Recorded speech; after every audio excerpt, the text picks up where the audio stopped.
Welcome everybody.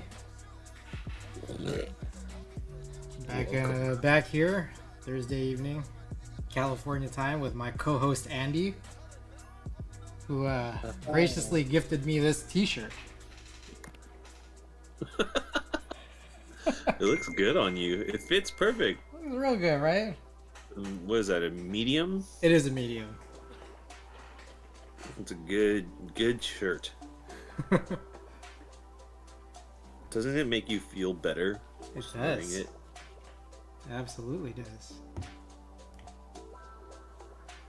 I changed it twice. What did I change twice? Zero said, "Mr. Andy, what are we eating today?" That's a good question. I actually had Del Taco earlier. There's one right next to my house, so like when I can't think of anything to eat, I just go for convenience, and I can honestly say Del Taco has its charms, but it's not the best.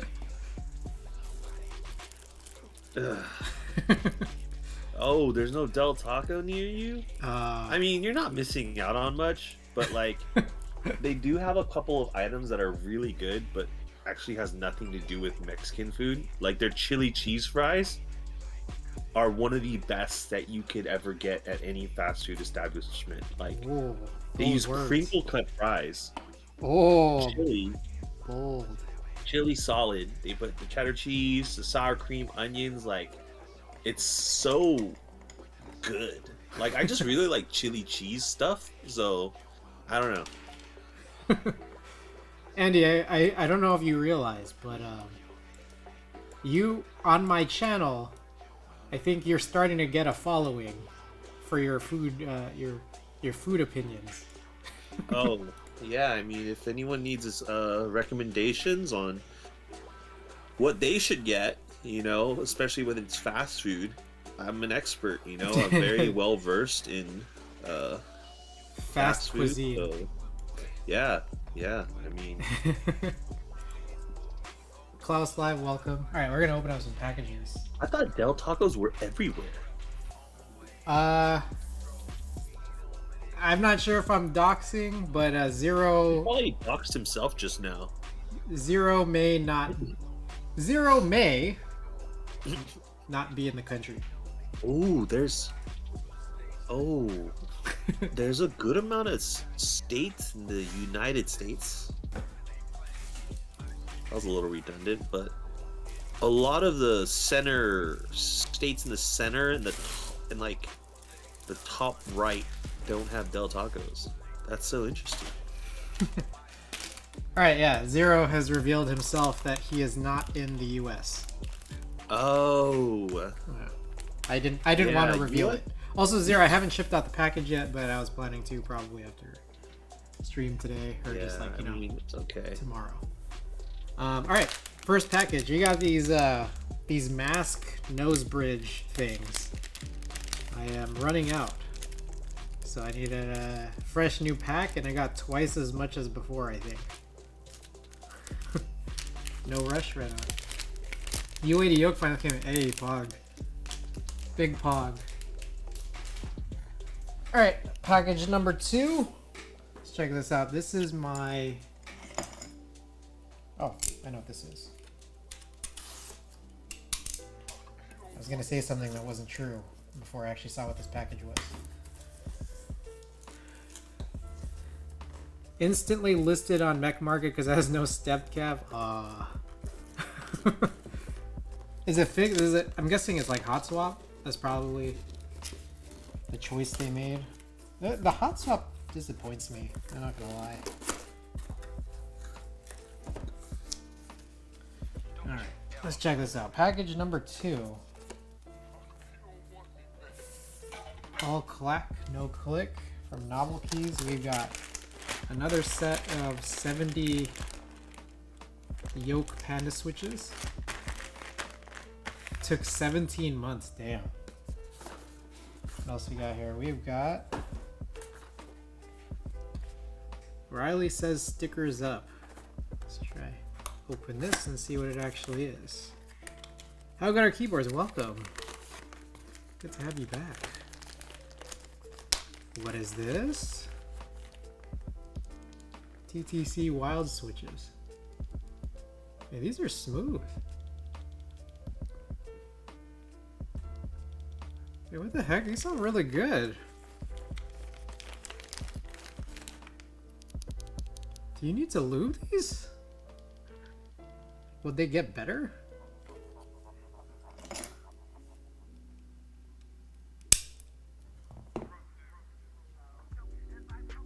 Ah, two-stage spring. It looks like there's a bunch of lube on this.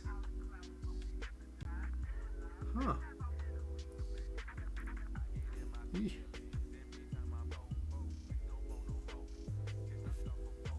Yeah, there is.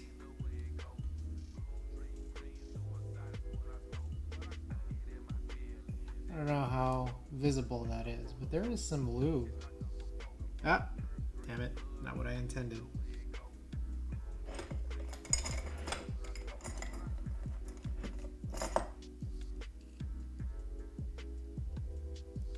Decent factory job. I'm looking at it and it looks like a typical factory job where it is not what I would have done.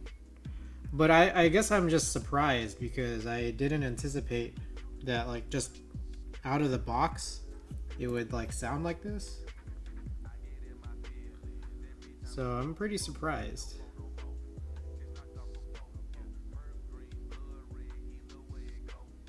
How the hell do you... Okay, there we go.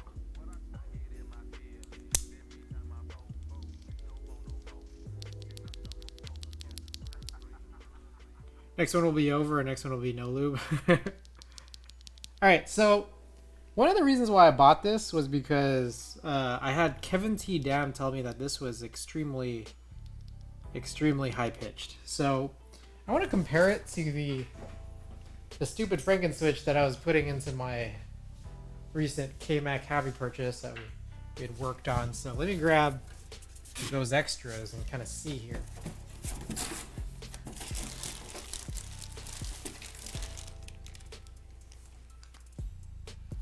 There it is.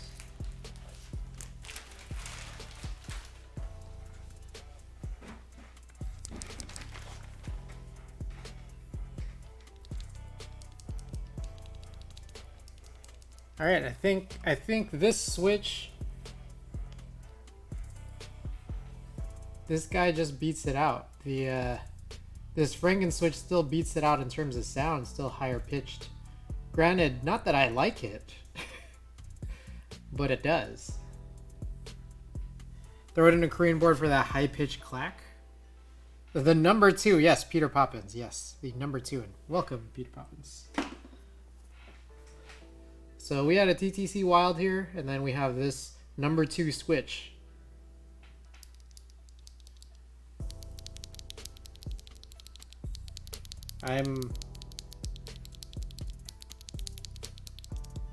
Well, let's see. I want to take a look again. Drew, welcome. TTC Wild I'm interested in. So this is solely just a long... Oh! Wait, this is another one of these switches that has the step. That has the panda step. If you look really closely, hold on, let me see if I can try to get it. Did you see the IC for the Queen that popped up? Yes, I did. I'm interested. I put in a forum, or I put in a response on the forum.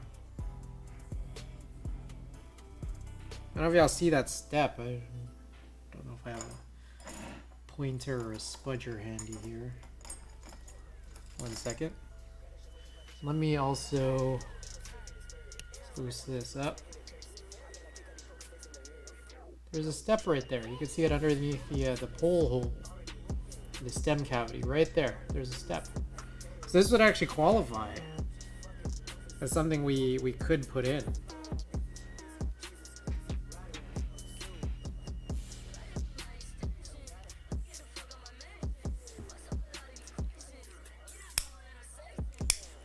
Why the hell not? Let's just try it real fast.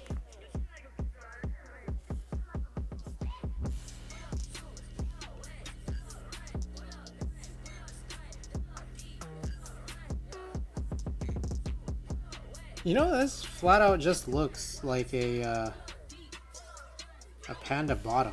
It's like they just used it.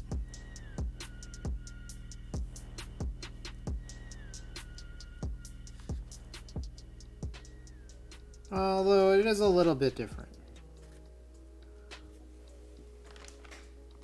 Put a retool on it. Yeah, that's what we're doing.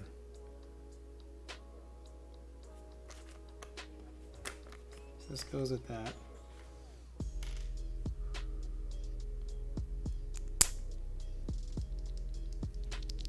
Switch number 3.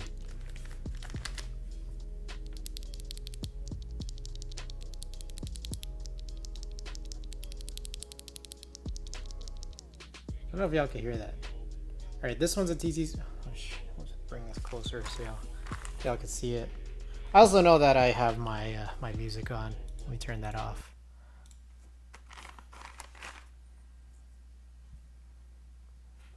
So wild in this hand, and then the switch number 3 in this hand.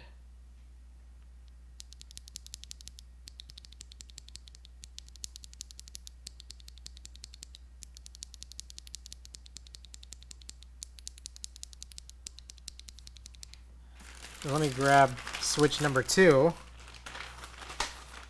PC low letter, welcome. Everybody welcome. I actually think this panda one was probably higher pitched. Or I'm making it up in my head. One of those two.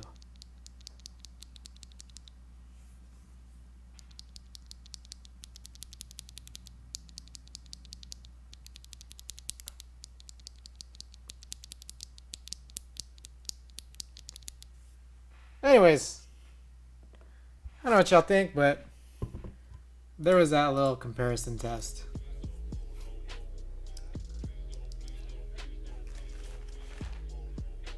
Alright, let me throw this all back together. It's a mess. Big mess now.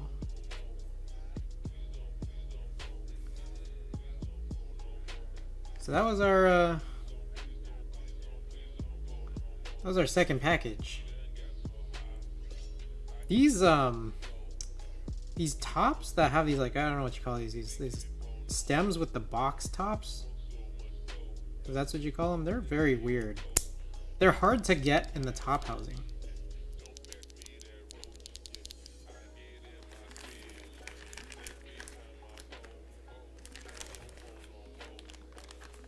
Oh, we got one more. How do I put this? Okay. This package appears to be from All Hex. So if anyone was here on the last stream and read what he sent to me, it's gotten here. But I don't know if I'm supposed to wait for him or if I should just open it and then just show it again when he, if or when he comes. What do y'all think? I know you guys here have spent.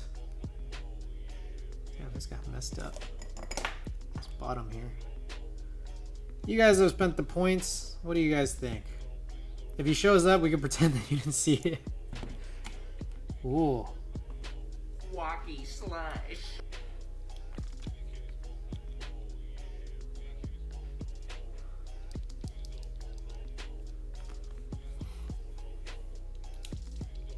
Also, PC, I did send out your package yesterday. Oh, one thing to mention, PC load letter. I know you mentioned that I could send you a couple of PCBs that are broken. So I have 2 PCBs that are broken. You may have been here for those streams. I'm not sure if you have, but they were a long time ago. I have 2 broken plain 60 Alps PCBs. One of them is Kevin T. Dams because he won it as I gave away a broken PCB, and you know, he was the proud marbles winner. The other one I had yet to give away, but I suppose that if you fix that one, feel free to just have it if you want it. It is they're Alps. They're 60% Alps PCBs. So just letting you know. If you end up fixing one of them, I prefer. I guess that one should still go to Kevin T. Dam. But if you end up fixing both of them, feel free to have the other one. Alrighty. Last package before we get started. Oh, how do I put this, guys? I know I always am incorrect when I say this, but I have a prediction. That today's stream might be kind of fast. just a little prediction. So, in the case that it is, the off chance that it actually is, and I'm not just being super hopeful, I'll let you guys choose what my next task is afterwards. What exactly is wrong with them anyway? Just connector failures. One of them absolutely was working. So let's just talk about that. One of them absolutely was working, but the USB-C connector, I think, was just like not soldered in very well. And I ended up like tearing it off. Just like when I was like moving it around and a cable was plugged into it. And then when I tried repairing it, I had believed that a part of it started smoking. The next time I tried, like it actually, like I was able to kind of resolder it on, plug it in, it kind of worked, and then it started smoking. Did I rip the traces in the pads? I may have after the smoking occurred. So that's the one that was definitely bad. You have new connectors. So I threw in some connectors in there as well. The problem is that, like, for the fact that it was smoking, I get the sense that it may be deeper than the connector, or at least the damage after that point. So that was bad. The other one, again, they were identical PCBs. The other one, I didn't try until the first one. Like, I noticed how bad the first one was, but the second one, like both of them, I'd had for about 8 to 12 months prior to me actually trying to use them for the first time. You could just reflow it assuming you have a fine enough tip. I tried. I did not have much success. Okay, let me continue. So the first one had those issues with the connector, and then I tried resoldering it, and it started smoking, and then I was just like, I stopped it. I grabbed the second one out of the pantry, and I looked at it, and I noticed, oh shit, all of this solder looks very bad. I don't know if you would call it corroded, or if you'd call it I don't know, just like cold. Yeah, we're just talking about some bad PCBs. I had 2 bad PCBs. They're identical, plain 60 Alps PCBs. So the second one, just like the solder on the connector just looked kind of corroded. It looked all wrong. So I was able to desolder it. And then I did resolder on a new connector, and it still didn't work. Then after all of that, like just like I think like weeks later, I ended up off of DigiKey getting these plain 60 PCBs actually have like JST. I don't know what you call them, like the SMD pads for JST connectors. And for both of them, I tried soldering these on. And then I tried plugging them into an AO3 daughter board, and then neither of them worked still. So just a heads up, like I was not able to get it to work. PC Load Letter, for the fact that you willingly asked to be sent some of these broken PCBs. I hope that you're able to get it done. Oh yeah, there are different standards. Yes, so for plain 60s, there's a point where if you had any of the plain 60 PCBs before some date, you have to flip the cables. And I did try that too, and it still didn't work. So like you had to like reverse the order of the cabling on the connectors. I did try that too. Nothing I tried worked. All Hex, welcome to stream. I'm glad you're here because we're on package 3 of 3. And thank you for the sub, by the way, the tier 1. 6 months. Much appreciated for your support of this channel. All right, so let's take a look here. All Hex, this is package number 3, and we finally got it. So how do we open it?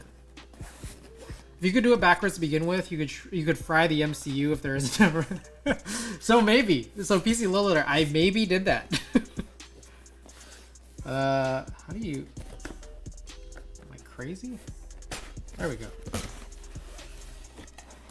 Hope your mailroom dude got a laugh at the name. Thank you for that.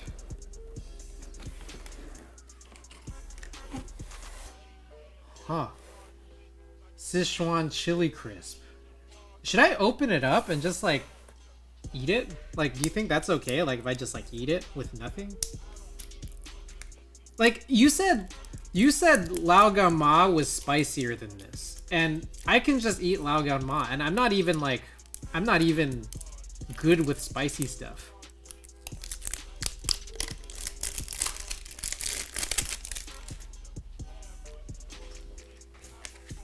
So I'm gonna do it.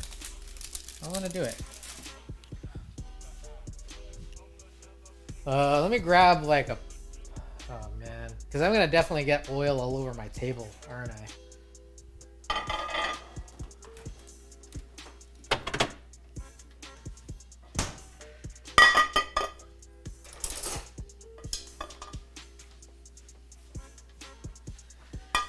All right. Okay. So, guys,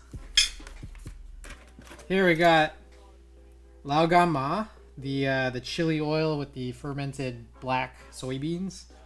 And then we got Fly by Jing, which is, I don't know what it is, to be honest.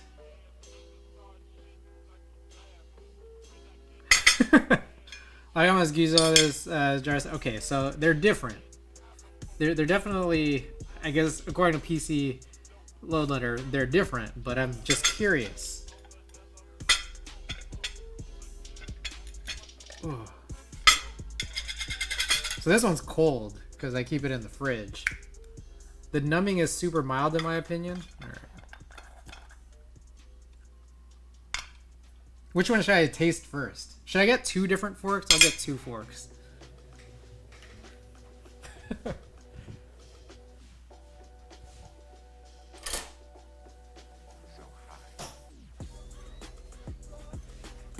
Chris is now a verified variety streamer. I definitely was before. I used to stream Splatoon exclusively. I still would like to go back to streaming Splatoon, but I got too many keyboard projects to catch up on. And I'd rather do keyboard projects live, like with you guys. I would rather it be that I stream keyboards and just play Splatoon off stream if I know that I have so many keyboard projects on the if you don't have rice. So All Hex, I don't eat rice. Oh yeah, stream, I don't eat rice. Lube with chili oil, testiculture, welcome. I don't eat rice. I don't currently have eggs. Yeah, no, I put this on all like my vegetables. All right, which one should I do first?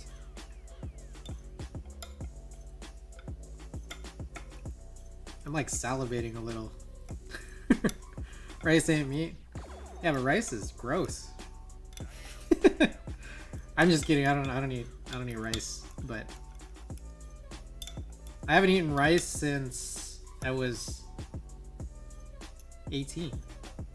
Gotta hop testiculture. So that's the thing, you know, Alex, my boy Alex. I don't know if you know, but Alex is what the fuck does man say about rice? Rice is for chumps. Rice doesn't taste bad. It's just for chumps. There.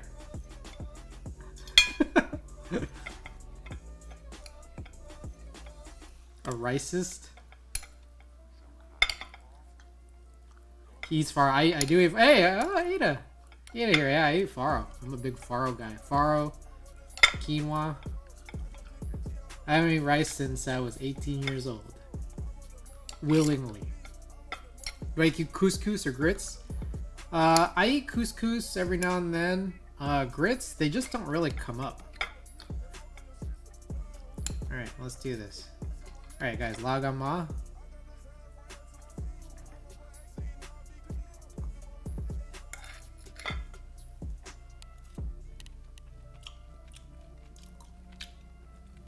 That's good.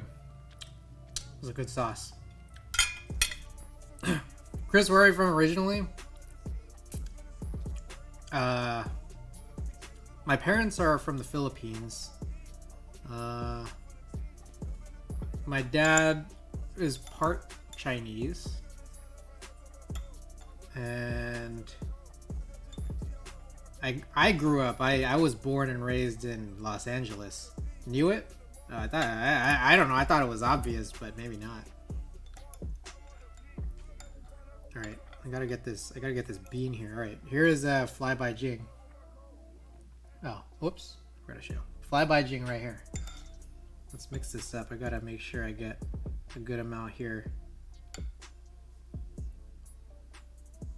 How did you come to not enjoy rice? I was 18 years old and I realized rice for chumps.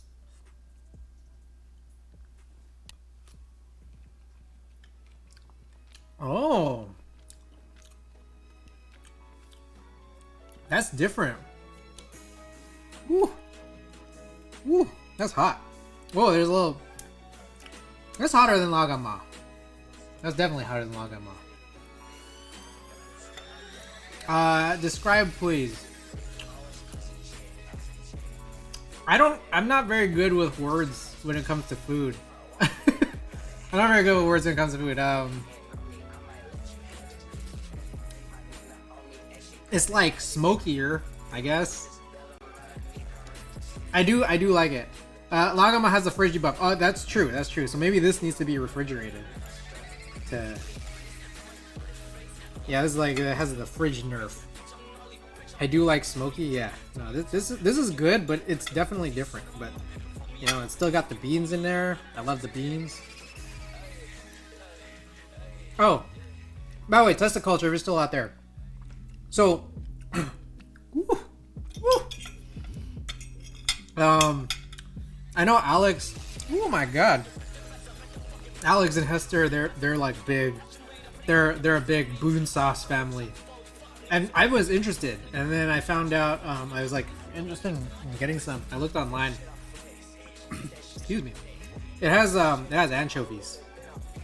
So, at least until they have a version of it that doesn't have anchovies, and I might not get it yet. So, but if it ever does, all right. Whew. I gotta wash down the spice with the lagama. Oh no. Oh, that's good. Well, Hex, thank you. Thank you so much for the gift. This stream partially sponsored here by All Hex. I cannot eat this stuff straight. No, I'm really bad with spicy stuff. This refrigerated lagama is good. I can do it. Final verdict. I can't have a final verdict because I think I need to try this refrigerated and I need to try it with things. What I do know is that like I could probably just eat this all day right here because I just can because it tastes good and it's not spicy. But I want to try this on things and I want to try it like also cold, so before I can fully say. So there it is. Oh man, everything's all oily. All right. But everybody, also welcome Ada to chat here. Oh. Whew. Ada has introduced me to lagama. Game changer. Game changer.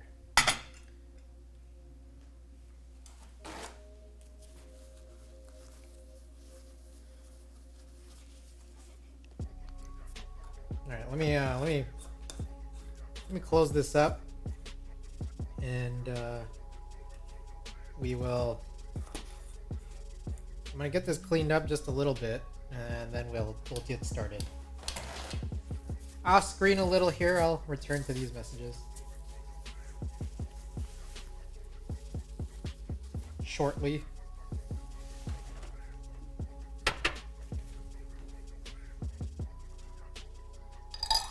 Oh my god.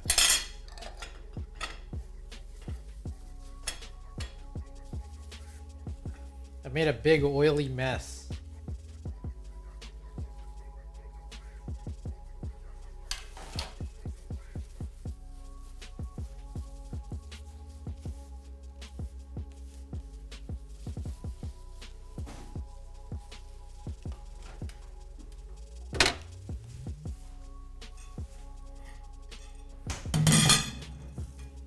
I wonder, does anyone ever like mix the two sauces?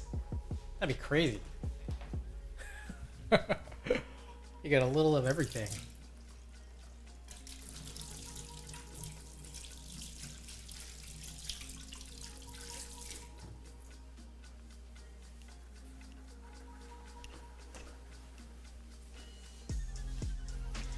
Oh, all right. Logom is the OG that everybody with even a slight part of Asian grew up with, and I don't eat rice. I still don't get it. But yes, all hex. Thank you for the flyby Jing.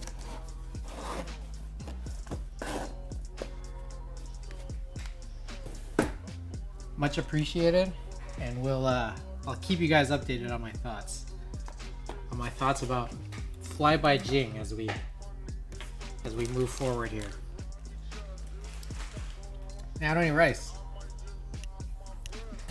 It makes it like a real nightmare for everybody. Makes it a real nightmare for Ada too.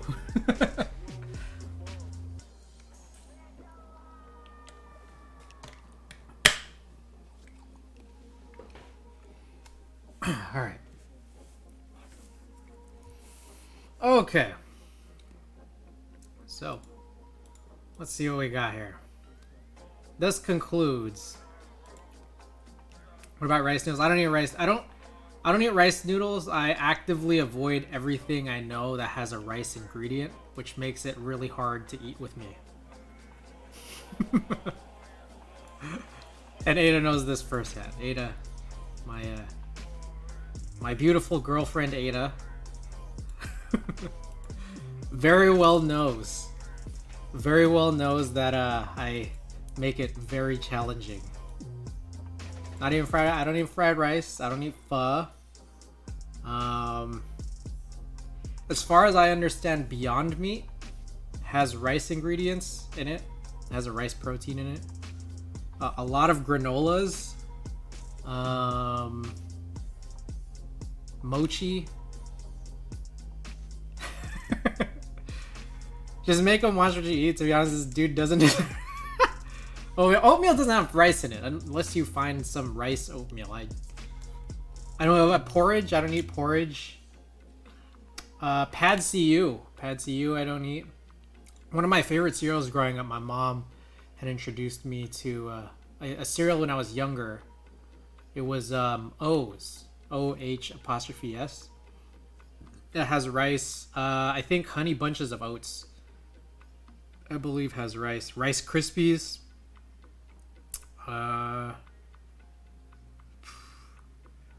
There's like a lot of things have rice vinegar in them, so like dressings and sauces often. So I don't knowingly eat rice. So like if it ends up in something and I don't know, like, I mean, it's like, what can I do, right? Like I just have to trust the people who are helping me, eat, or people who are with me eating. To be honest, how about sushi? I don't eat sushi, but I also don't eat seafood either. I haven't been there. There's this place, Sushirito. I remember going there, and it's like they just kind of like they just make these big, like kind of almost burrito like rolls, downtown area. And I remember like I went and asked like, hey, do you have any non-meat, non-seafood options? And also, can I get mine with no rice? But this is the Philippines. I'll let you watch me eat luau.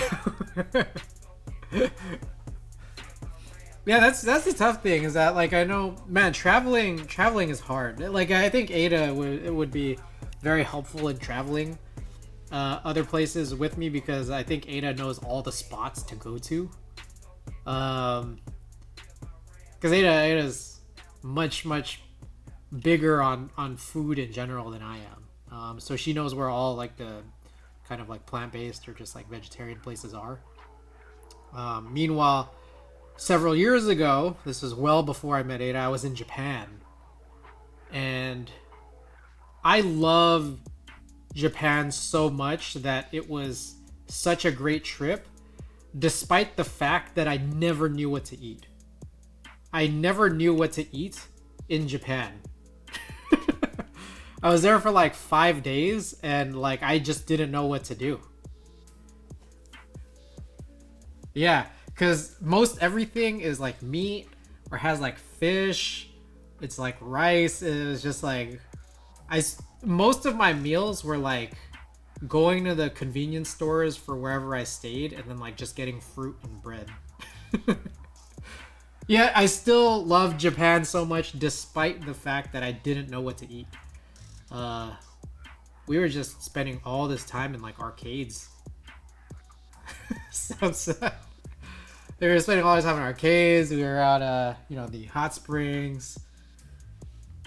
What else? Sex shops. We were at the sex shops. That was fun.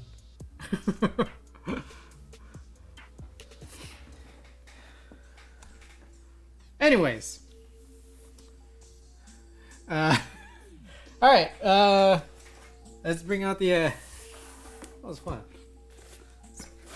Let's bring out the build here. So y'all already know what it is. We've looked at this. We have built it before. We worked on desoldering this last Friday, and we're back at it, guys. So here's the situation. I just gonna give you the situation tonight. We desoldered these Gateron Milky Yellow switches, and we're gonna put them right back in. But there was a difference. When we were first working on this, tuning these, what was it, last summer? Yeah, I love the hot springs, basically Stranger Soup, but hated the rice. Yep. Yep. So when Ada and I were tuning these last summer, we put in Sprit Supreme springs. Sprit Supreme 68 gram springs. And as I learned after I built it during the build-a-thon, I personally did not like them. I personally did not care for them much. I think there's definitely 100% a noticeable difference in how springs are when it comes to length. So I literally, I think, when was it? I think it was this past weekend. I opened them all up, and all I did was just like, swap in the OG, like the actual original stock springs for these Gat Milky Yellows. I did lube them up, but they're back in here. And for anyone curious, anyone who hasn't already hit the giveaway command, these partially lubed pack of Supreme springs up for grabs. So for anyone interested and curious at the end of stream today, we got these here for you. Spring differences stand out the most on linears, and you can't go wrong with Gat Yellow springs. I found them to be like, I could feel it, and I can notice that like it's still a little shorter than I would like, knowing that like I try to throw in like long springs in pretty much everything. Supreme, look at that. Supreme keyboard. Hey, you know what? Hey, you know what? Here's what we're gonna do. Give me 1 second. 1 second. Tessie, now that you brought that up, let me look around. I'm gonna poke around here.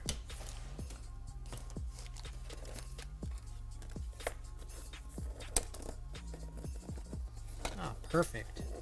I know I have 1 million, but I only have 2. But maybe that's all I need.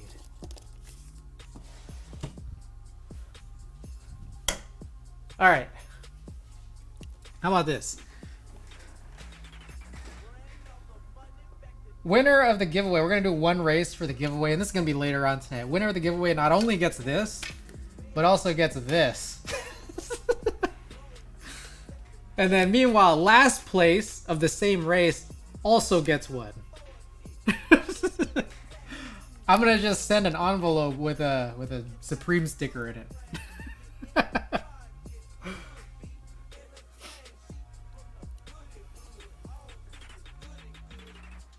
I'll happily take those Gat Yellow Springs off your hand if you don't want them. No. I put them back in here. I still think that I like slower springs than that, or longer springs than that, personally. But they went back in here, and this build is going to be built with the Gat Yellow Springs. Drua. Cut out the me and send it. I can, and if anyone wants me to do that, whoever wins it, I can. And Thixius, I feel like I'm gonna favor long 2-stage and 3-stage springs. Look, I think the truth is, it all comes down to the spring length when it comes to like not actuating the switch too early, and that's kind of like what it's all about for me. Like, I think actuating the switch early, I guess is probably something that's like, I guess if you're a gamer, isn't that bad, or is possibly better. But as someone who's typing like 99% of the time, I haven't been gaming that much lately on my PC. You need that actuation to not happen so lightly. I like 10 of those stickers. I don't even know how I got them. I have symmetric springs in my Hyperglide Blacks. Would not recommend. Oh, like the Kinetic Labs symmetric springs? Can't go back to normal springs since I tried Zaku's Supreme Street. Okay, yeah, anyways, I think it literally comes down to spring length because of how, like, when you snap in, like, the entire assembly of a switch together, when it compresses that much, there isn't much wiggle room from what's already being depressed to, like, its max point. So, I think that's kind of what happens with longer springs. Just Kinetic 63.5. So, I just...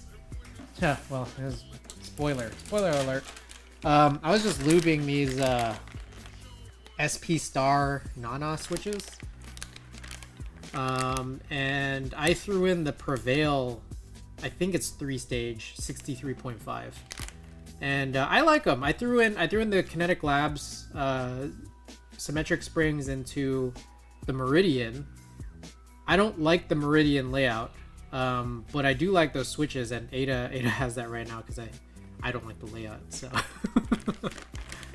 But I'm gonna be excited for this, whatever build this goes into down the line. We'll see. I feel like it's the opposite for me. Long springs just feel too heavy for me, even the Sprit slow ones. That's crazy. Sprit slows are like, it's interesting because there's like, Sprit makes like 3 different levels for them, and I guess it just like boils down to like the actual lengths. I just have a bunch of slow ones for the ones I care about a little less, and then I always throw in the 2s and things I like better. But 3's kind of like disappointing because I haven't been able to find a vendor that does like 78 gram 3's, which I want to put in like space bars and stuff. TX62 medium long most. I've thrown in the longs into one build. I've only ever used TX once. But, you know, like, at the end of the day, honestly, I just feel like there's springs and they have different properties. I kind of feel like, well, just look at the specs more than the brand, I guess. And, like, the fact that you can find Sprit springs, like, almost anywhere now. I mean, I know that there was, like, a whole controversy way back in the day, but the fact that you can find them anywhere now is just like, all right, there's some long ones, they're available. But, like, I'm looking at, like, all these different other places that do springs, and I'm just like, oh, you can get them from anywhere. Especially, like, the ones where they kind of have, like, multi-stage and such. It's like, well, those bring in like more interesting things just between Prevail, Kinetic Labs, I don't know, Texi or just other places doing them. But alrighty, let's carry on, yeah. So, oops. Again, I am cautiously, I regret progressive springs, to be honest. Yes, I agree. I bought some progressive springs, then when I realized all this stuff about like spring lengths, I just like gave them away. It took my time to give them all away. Okay, so I'm cautiously predicting that this build might end up being really fast. Cautiously. I know that it never happens, but I'm cautiously predicting that. So, you know, we'll have our giveaway. We'll have like a choice of what to do afterwards, because you know, I don't want to make this stream that short. Another thing I want to do is for the tests, for the type tests on this, I actually want to try two different. I want to try two different keycap sets. So we'll find a way to make it long.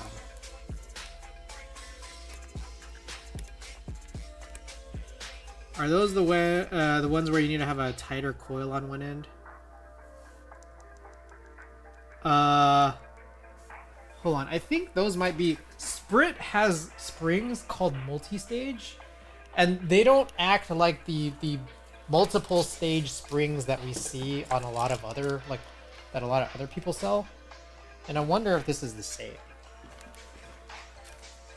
The return sounds cute depending on your switch, but the feel is just, progressive sucked to me from the get-go. I don't like the exponential curve. Yeah. I think there are some like tactile Franken switches that I think some people like using. Some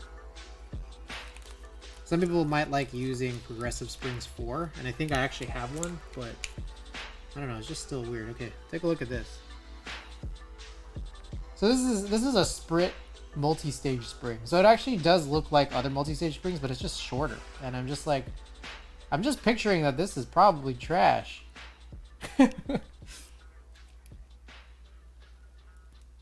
Sprit has wacky ass naming scheme. So yeah, this is like multi-stage springs out there, but it's not a fan. I know that they also have like multiple like grades of multi-stage springs too. One half, yeah. So that's the other weird thing is that like, the two stages are different from each other. But also on top of that, I am recalling this too, where there's multiple like grades. So I think there's an M2 and an M3, but I've never had a chance to get my hands on the M2 or M3. I'm not sure if they're just like longer. But it feels like progressive. That's kind of what I probably feel like, to be honest. So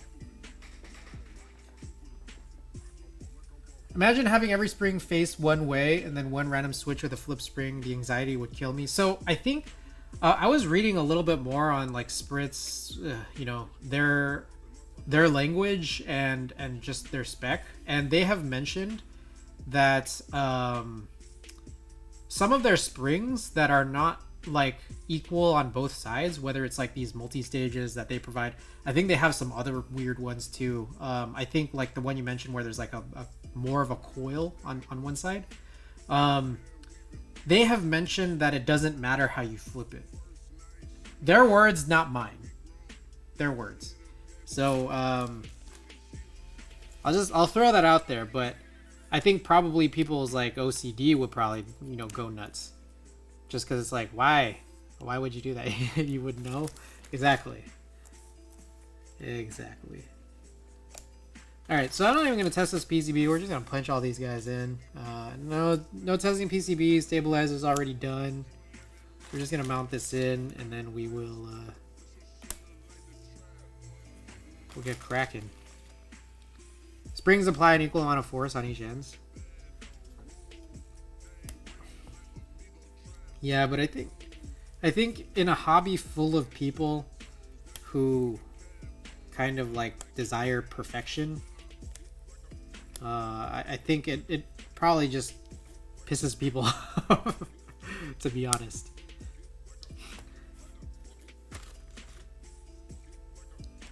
Meanwhile, look at this. This is a plate from 2016 for a good friend LeandreN, who runs Mechanisk. He does the Fiel and the tin and some of those other boards. This plate was run by this guy, I think before he started his Mechanisk business, and the ano is all terrible. I don't know if it's because I was keeping it in a damp area for several years or if it came like this. I don't remember. But here it is, and we're using it because, first of all, I owned it. Second of all, why the hell not? It's got HHKB blockers. Third of all, what's cool is that there's this lowpro case, so it will just stick out. And like the worst part is that the ano is messed up on the corner that's like you can actually see exposed. But it's cool because like it does meet. This lowpro case is pretty cool when it deals with like tray mounts like this, because like your plate is always gonna actually just meet here when you work the tray like this. So pretty cool. Oops.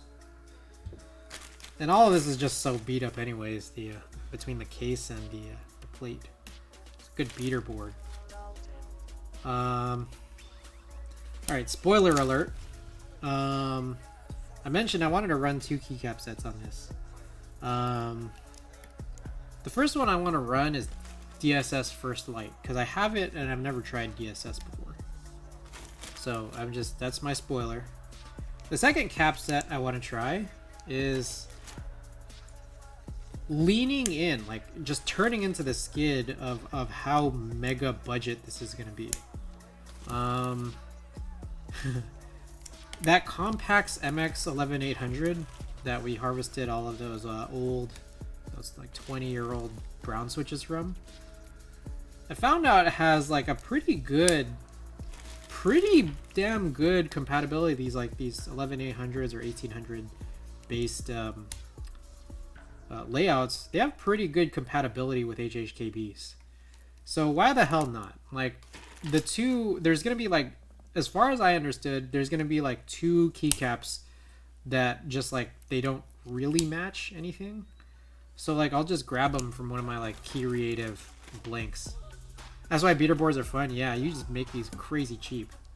Like this plate I think was like 16 bucks. That case was part of a, oh, I think this needs to be stepped. That case was part of a build that I had bought where I didn't care about the case. I just bought it off some other guy and he sent it over. It's like the case itself is also beat up. You know, we got the DZ60 here.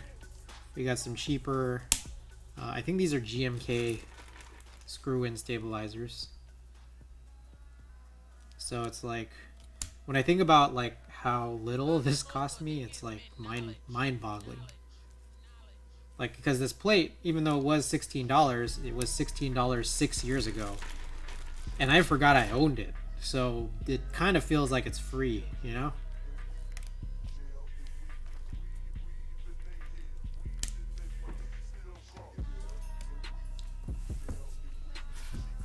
Oh, we do need to do the spacebar spring though. That's for sure. So that I didn't do yet.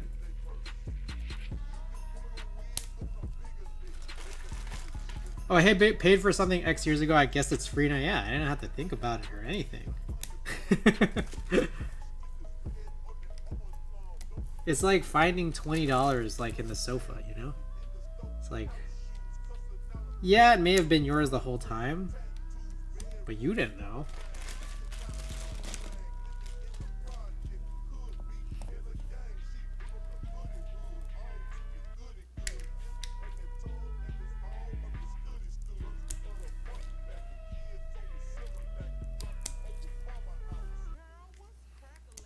Gateron Milky Yellow.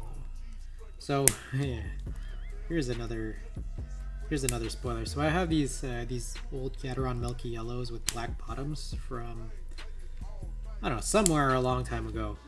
And then like I guess like Gateron released these like pro versions of these switches, where one of them is like the Pro KS9 that has a white bottom and like a clearish top. think it was clear or milky or something. And then they also released a Pro KS3, which is like a full milky, but it's like, I guess, pro molded. This one is going into, you know, we got this budget build. Right, so here's a Gateron spring. This one's going into this budget build. The Pro KS9s went into my Philco, which I guess you can also kind of deem as a budget build of sorts. The KS3s I've been debating putting into that Elixir Zai, the other board that we desoldered from, because it had those leftover switches, which happily is going to Zero. Zero won that in the giveaway last week, so I'm gonna find some new switches to put into that stacked acrylic. And I'm thinking, well, I got all these KS3 Pros, so put all these budget switches and all these budget boards. Kind of fun, because like they're good. That's the funny thing about all of this, is that they're good. I wonder, are 20-year-old brown switches considered vintage? It's funny because, like, what is vintage really? Vintage is just a made-up construct, I feel like. I think someone during my stream where I was desoldering it, literally said, like, right before we looked up the date code on the G80, the MX 11800, I was like, I asked chat, like, what would you classify as vintage? And someone said 20 years. And we looked at the date code and it was like 21 years. So, there you go. According to one person in chat. But I guess PC Load Letter is also agreeing.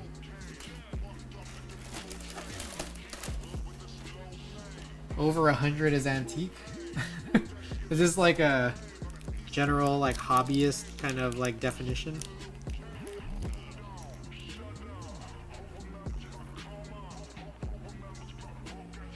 This is all my GPL 107 right here. Welling up in that one corner. Can't wait for antique cherry black switches. We're all gonna be like 100 years old. Vintage switches can also feel like shit. This is true. That's why it's like, vintage is like a made up word. Like, I mean, like, what is vintage? Like, is vintage literally the label that PC Load Letter is giving, like, over 20 years? Because if so, I guess that's a real thing. The problem is, yeah, like, just because you can label something as 20 years old doesn't mean it, like, feels good.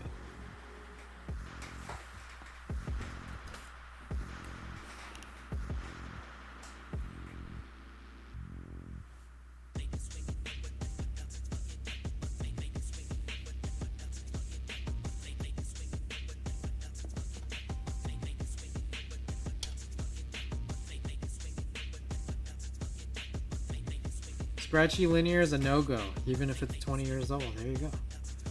I generally use stock pre-tool MX brown over the most of the hype tactiles today, not gonna lie.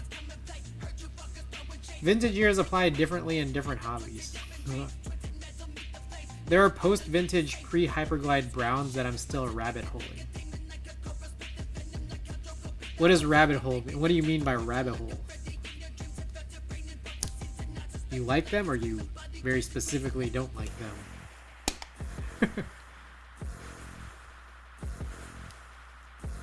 Mark this up.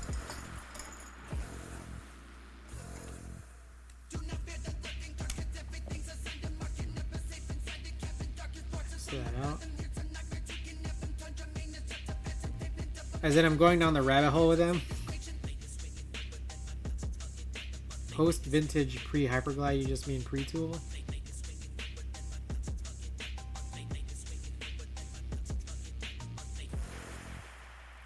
I have a shit ton of cherry brown RGB stems.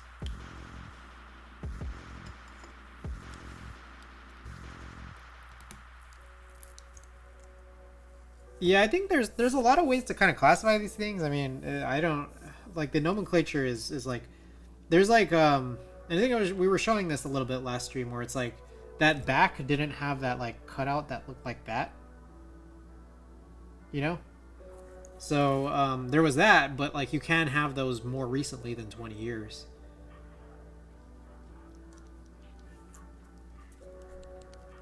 There was the fact that Cherry had announced retooling, I think around like so it was like around 2015 to 2017. But apparently, like I think All Hex and a few others said that they have browns that have this thing before the Cherry announcement that there was a retooling. So it's like, is that still called retool? You know?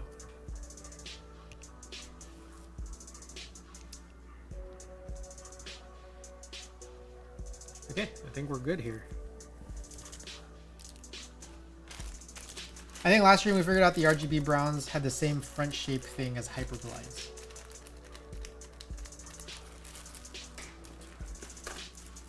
Right. Yes.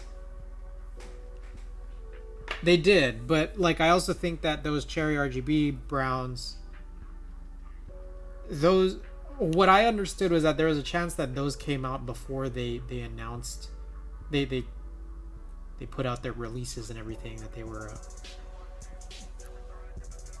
retooling their equipment. So let's take a look at this. Eagle eyes. Let's see, did I bend any pins? I hope not. Those brownies, man.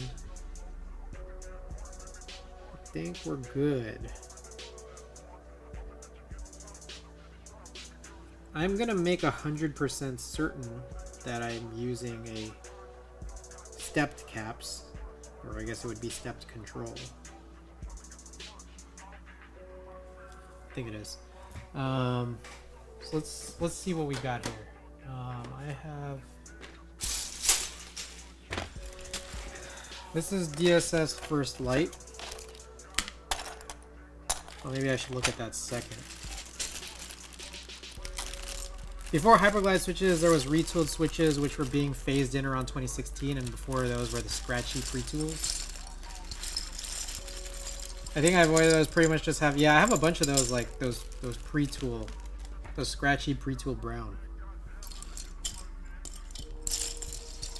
Alright, let's find. Oh shit! I forgot to wash these.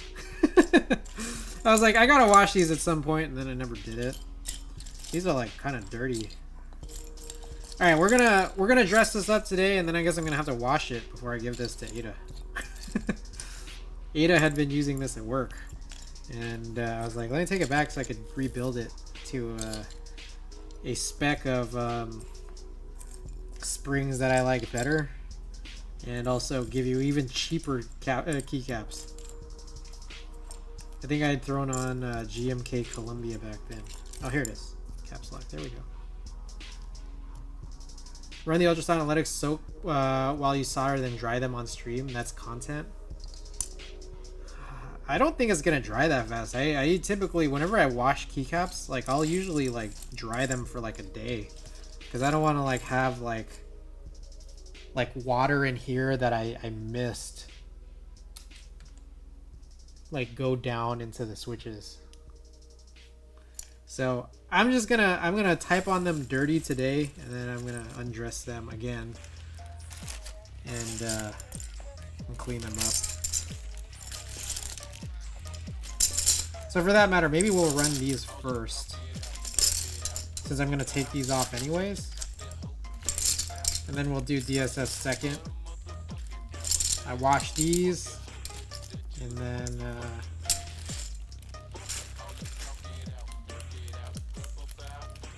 I'll just redress them up off stream. I guess we'll do that. Okay, I need to make sure that DSS First Light, I'm pretty sure that they have like a step something. But let's find it. Do they have a stepped something? Gonna get noodles. Right on, thanks for the lurk. Do you eat pizza, by the way? Oh, I love pizza. There's like no fewer than like 5 or 6 pizza places like within like 3 blocks from here. All right, here's a step caps lock. I don't know if they're step control, but maybe it doesn't matter. Okay.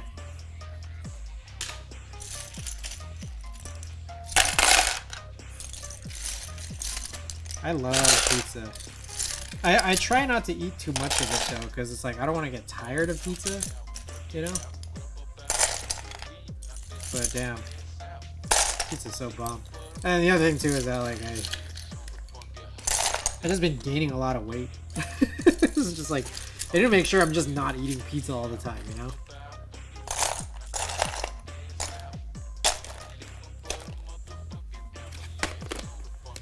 Okay. I believe that we are good. So I'm gonna get the soldering iron all readied up. One thing I want to do while I solder, I'm probably gonna, like while soldering, just run a super long poll of what you guys might want to see me do after I exhaust every possible thing I can do here. Because I honestly think it's gonna be quick, but you know, also maybe not. I don't know. We'll also maybe do that that O-ring thing on this too. So I need to find that as well. Okay, those tiny O-rings.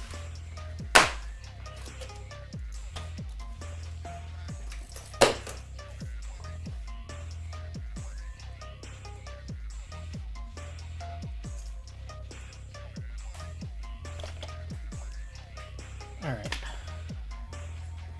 leave that there. Y'all can see it.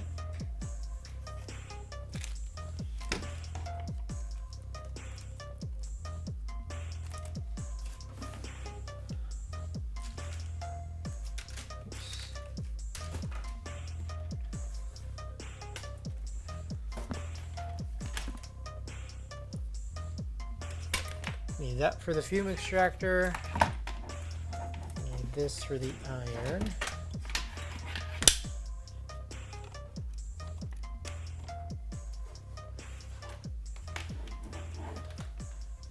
We'll grab the fume extractor.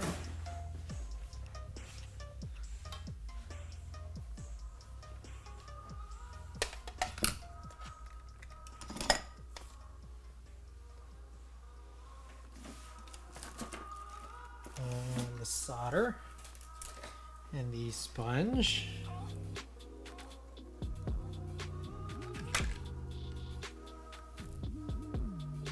Alright, let's remind ourselves that this is where the prize is. Alright, and we look for those little O-ring thingies.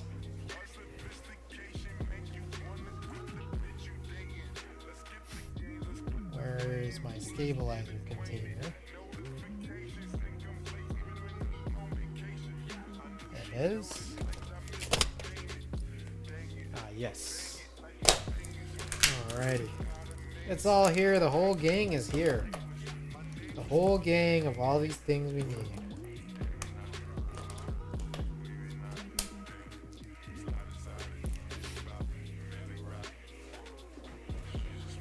I still haven't bought that Dremel.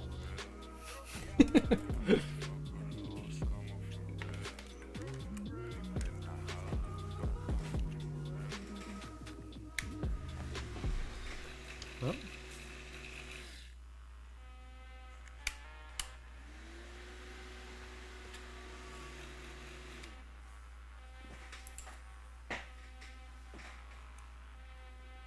I don't know what causes this rattly sound in this.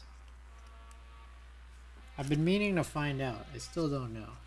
Also, this filter. Look at this filter. I don't know if I've ever shown you the filter, but is this time to throw the filter away, or is that like? Is it still? I'm guessing it's still working. Like, I don't know. It still extracts the fumes, but it's pretty dirty. Maybe I should like wash it or something. Huh? Rattle, you say brand 205. That's what I was thinking, but I'm just like, I don't know how to open this. First of all, I don't even know when have you last replaced it. I've never replaced it. Let me see when I first received it. FX F11.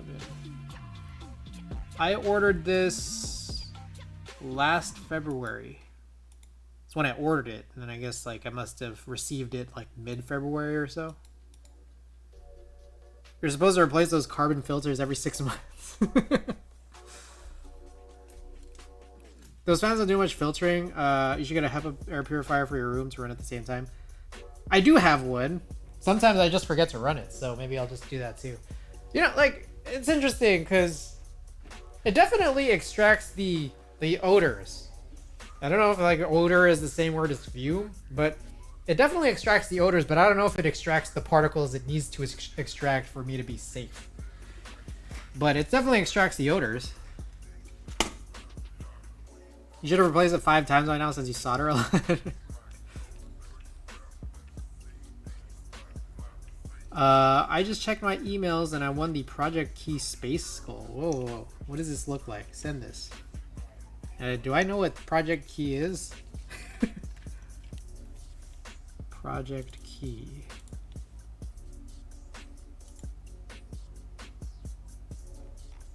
Oh, that's pretty gnarly.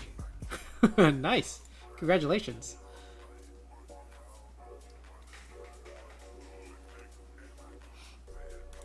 Rose gold.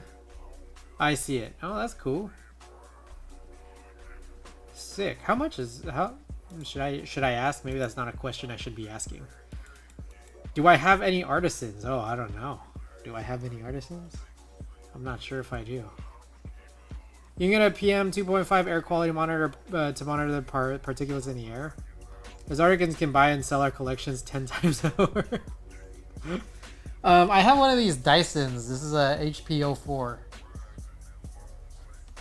So it's the one that has the heat and the cool. Yes. Yeah, this is the one I just had open. Sick. Well, congratulations.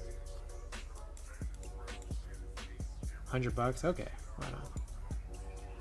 All right. Now let's get it going. I'll follow along. Actually, before we get started.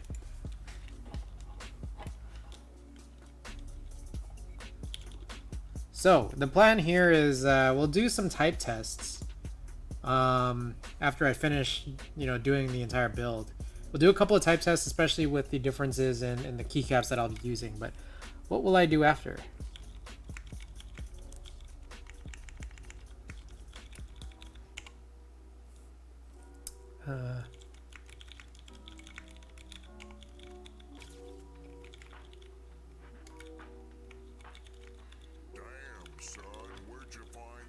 All right, long poll. 10-minute poll. What the content does not meet guidelines. Is it because oh my god, is it this? Is it seriously this? Okay, I can't use the word lube in a poll. So, poll is up, 10-minute poll. Apparently you cannot use the word lube in a poll. I won 2 Lugas from Alpha keycaps the other day. Walnut was not ready. Alpha keycap. Wait, what is the Luga? What I'm thinking of? I swear I know some of these things. Some of them. Got it, Lugas.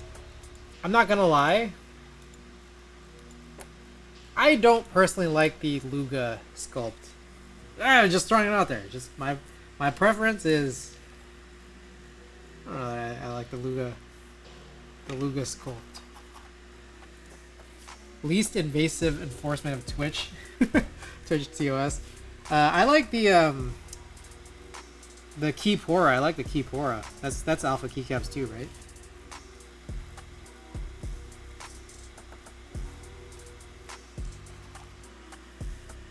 I think Keypora, any bro cap. I think some of the art key sculpts. Most of the archetype sculpts. I think those 4 are like my favorites in this like kind of modern era. I know that people really like I guess hello caps, right? Thing is, I haven't won one, but to be honest, I'm not sure that I like the sculpt that much. But it seems novel, it seems charming. Beige and Nutpack. Bongo Cat's so good. Like, I don't know, like, the first time I ever seen a Bongo Cat, I kind of just thought, like, it's alright.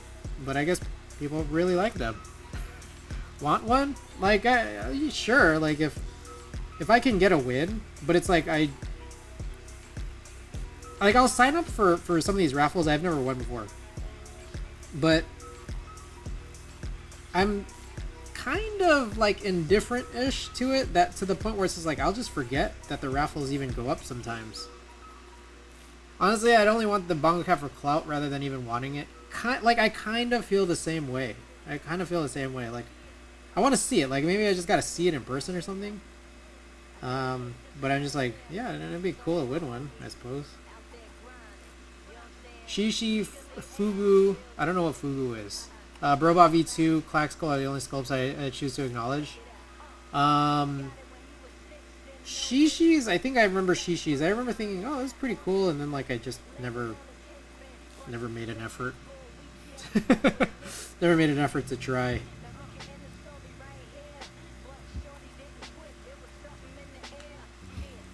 Let's see how this poll is going. Oh wow. None of you guys want to watch me play typing games? Alright. We'll do a little bit of lubing tonight. You can watch me lube. I brush lube all my springs. And I think where I've gotten so far on this batch is the spring part. How's that for blasphemous?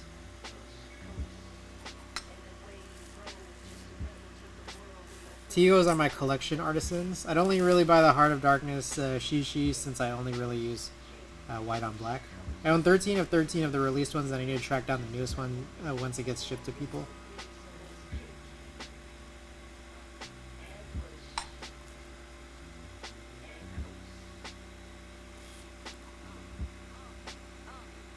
It's crazy. It's crazy how like there's so many artisans, man. Like maybe like honestly, part of maybe me like really only just like focusing on just a couple, just if I can win, and I know they're like kind of popular, it's because like I can't imagine like thinking like, man, I gotta collect these, I gotta track them down, and then I gotta spend a ton of money. Like it's just like, oh man, that's like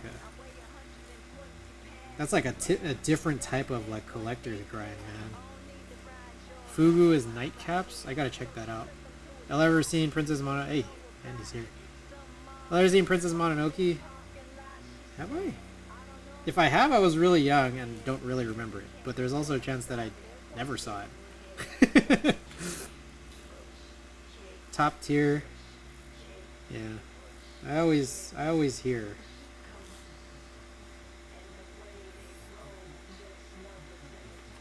But everybody, welcome Andy. My occasional, actually frequent, not occasional, frequent co-host here.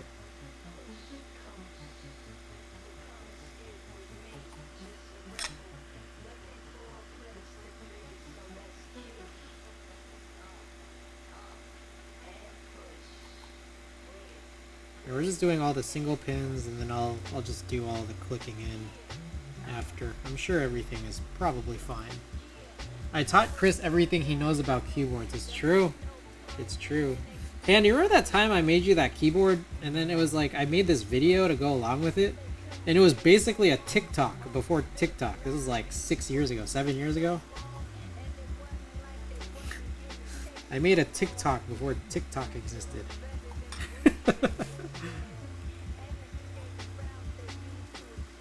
I had to put up a buy search on Discord Market for $150 shipped, which is like 50 or 70 to over actual trade price for Tigo, since they're relatively new to get someone to sell theirs to me. I see. Yeah, it's just like tracking them down. It's crazy, man. And I can't imagine just doing that for like a million different like artists and a million different sculpts, man. It's crazy. So I inspired TikTok. Nausicaa is greater than Mononoke. Ooh. It's okay to be wrong.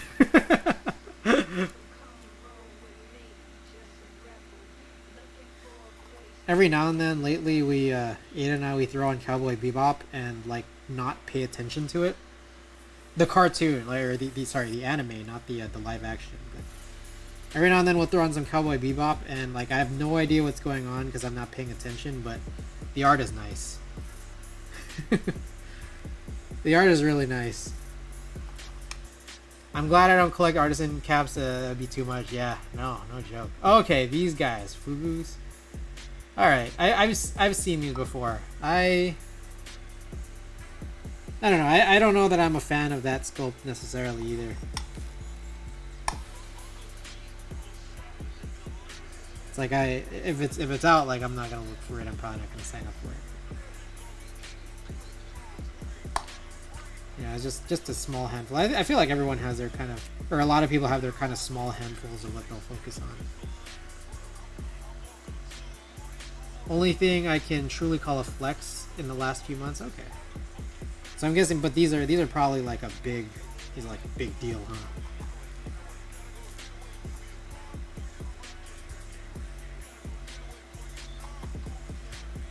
KWKs, I also like, I acknowledge like those are like a big, expensive, and kind of in some ways classic one, but some of their sculpts are cool here and there, but like I just always, like I never remember to sign up. I'm not like hyper focused on them or anything.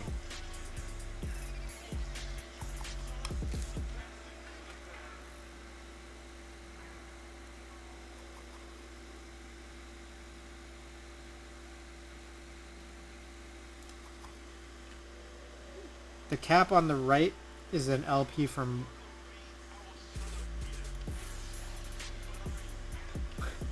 Wait, so which one am I looking at? I think you used the word right twice.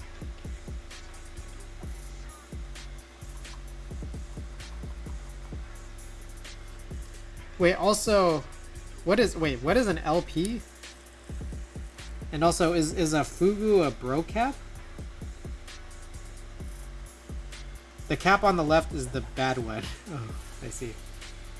And the cap on the right, are you saying that that's a Fugu and Fugus are bro caps? Do I have that correct? So you guys schooled me on this. I'm sure I've seen it, but like I don't really recall.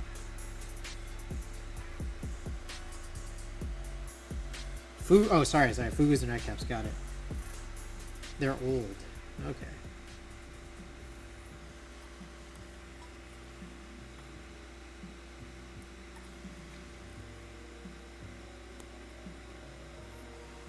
Alright, hold on. I'm gonna take a look.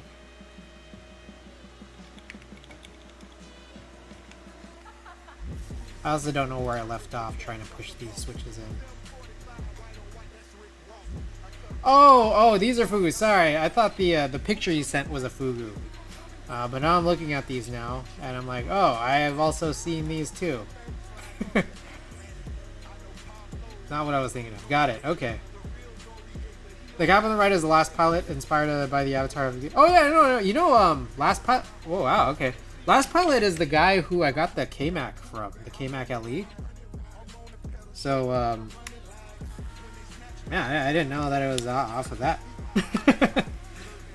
Yeah, no, Last Pilot is super chill. Last Pilot, when I bought that that KMAC LE from him, like, what is it now? 8 years ago now? Damn, that was 8 years ago. When I bought that KMAC LE from Last Pilot, he like recorded a video of himself packing it and then just like posted it as an unlisted video on YouTube. Last Pilot sold his GH. Was it the LZ GH? Yeah, I saw that. I was just like, I was trying to like, actually I saw that and I was trying to like go to other people and tell them like, hey, like this is like a crazy thing. If you guys are into TKLs, you guys should get in on this. LZ, oh, not GH? I see. Well, I remember someone was selling like an LZ, was it a GH, an LZ GH or an LZ something? And I remember like every time I kind of like see these, I'm just like, hey, are you guys like I'll look around, like I'll poke around, I'm like, are you guys on the same marketplace as I am? Because like sometimes I see things like that are just on Keycaps and like they're pretty gnarly stuff. And like, I don't necessarily want them because they're not HHKBs, but I just kind of know, it's like, oh shit. The sky blue one? Yeah, it might have been an LZGH, but I want to clarify my LZ. Got it. Yeah, I remember. No, you know what's actually crazy interesting about that is I if I recall correctly, Last Pilot sold me his KMAC because he wanted to find like an LZGH. Like he was looking for like these like like customs that had like full like in-switch LED backlighting. And that's the reason why he put up his KMac up for sale in the first place. And this was 8 years ago, so that's what I ended up having. LZ boards are just so fucking stiff. I've never tried, other than my CLS SXH top mount.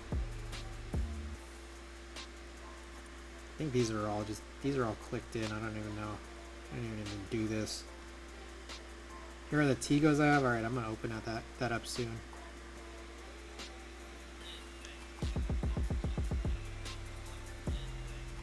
I'm still supposed to get, I'm still trying to, ah shit, I don't know if this is like,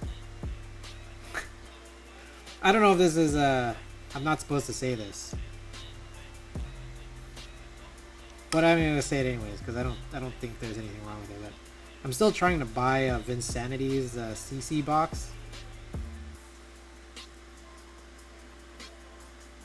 Just because,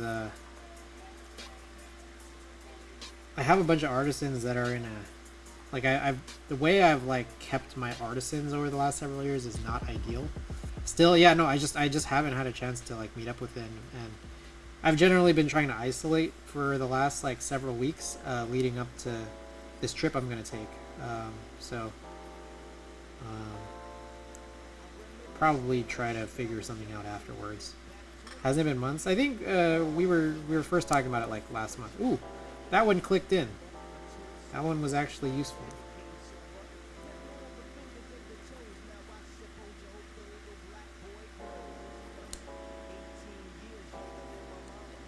Alright.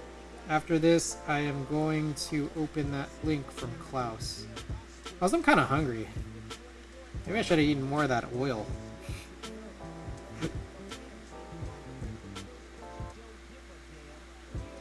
You guys know that one YouTuber who just goes around like just trying to buy like whole pizzas from places and then he just like eats one slice? I think it's like a bar stool. Do you guys know what I'm talking about? I don't know if you guys know what I'm talking about. I don't know the guy's name. I forgot his name. Ah, these are Tigos. Oh, okay, these are cute. I like that one with his tongue sticking out.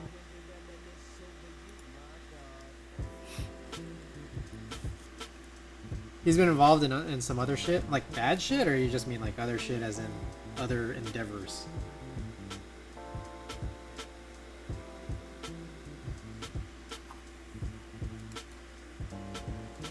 I remember I wouldn't be his friend. Sounds like a dream job. No, I just remember like I was watching one of his videos where he was eating a pizza and like he was eating like a cheese pizza, but this pizza place he was at like wasn't famous for their cheese pizza, so they really wanted to give him the pizza that they're famous for, which was a hot oil pizza.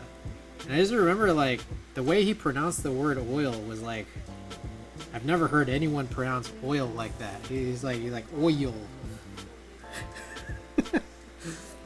And like a lot of times I just think about oil sometimes, and I think about how he pronounced that just off of that one video. He seemed to have some trouble pronouncing the word oil. Anyways, the whole reason I brought that up was because I was just thinking about how I just ate a whole bunch of that those chili oils. I'm like, maybe I should have had more, but I don't think it's probably a very good idea to just be eating oil.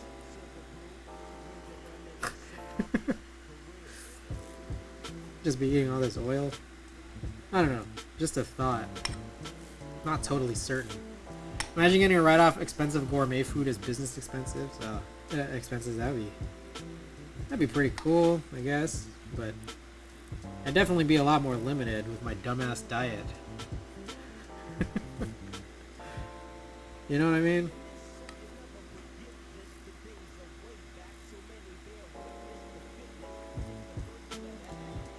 Can't believe you guys would rather watch me tune switches. over watching me play Flappy Bird Typing Tutor and Typing Tutor 5. But I'll do it. You guys voted for it, so I'll do it.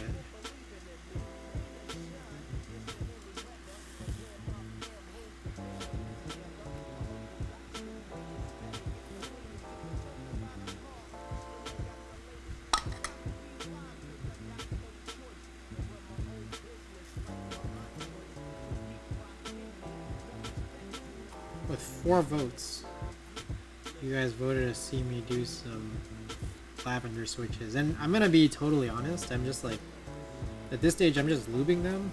I'm not 100% sure what build they'll go in, because alright, you guys want a spoiler? I can give you guys a spoiler. Alright, here's my spoiler. Piggy 60s have started shipping, but as far as I understand, it's only been E-White and PC have been going out. I have a purple piggy coming in, and I don't believe that they have shipped colors other than those other 2 that I've mentioned. So purple piggy coming in, it's like kind of like a lavenderish color, and I've been debating what switches I want to use for them. And I'm probably gonna, like, on the day of, put it up for like a vote between these lavender switches that I'm gonna be tuning tonight versus those SP Star Nana switches that are, it's like a pink solid housing with a purple stem versus a purple translucent housing with a white stem and the lavenders. Got the nudes, right on. Nice. Where from? Like what specific type of noodles? What cuisine is it?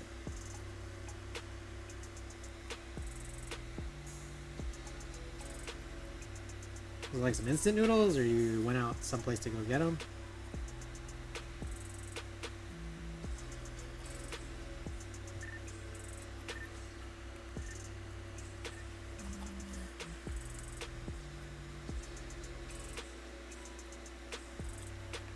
I stopped wearing gloves. I want to wear gloves again, but I just hate those stupid logos on the back of my gloves.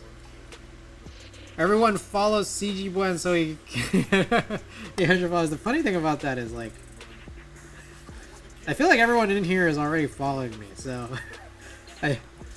you may be preaching to the choir, Alex, but thank you for that. Thank you for that.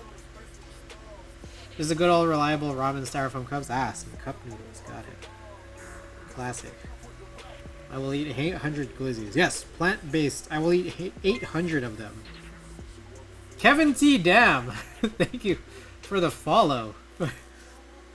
For some strange reason, I had pictured that you may have been following me in the past, but yeah, maybe not. But Kevin T. Dam, welcome. I will work on this.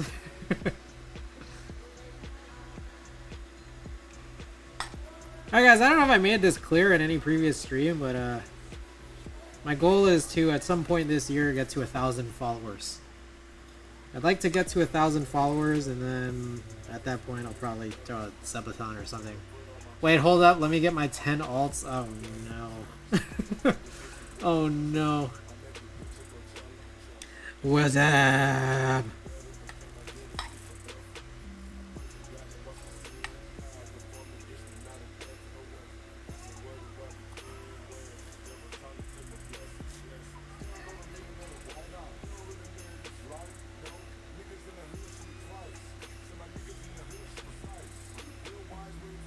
Alright, whenever you guys solder in your switches, do you guys solder the leg that's closer to the thicker middle plastic leg, or do you solder one that's further from it?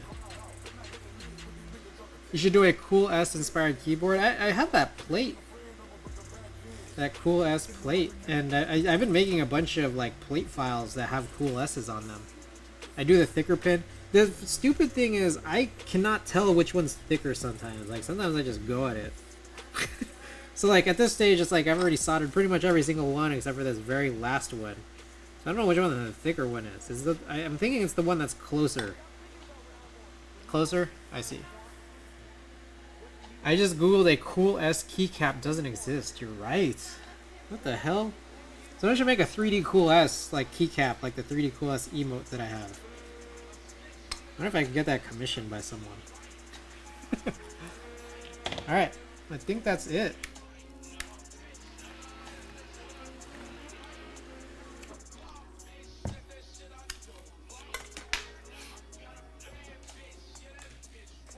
Alright, where did I put that? There it is. There's this, and there's this. Just a cool S for the S key? Ooh. That was a great idea. 2, 4, 6, okay.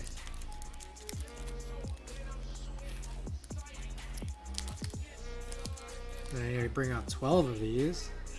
Dang, I didn't know I'd like use so many of these. But I guess I do have a lot of tray case boards. I guess I might need more eventually. Just a cool S for the S key. That would be pretty cool. Or just a cool S for every key. Also cool.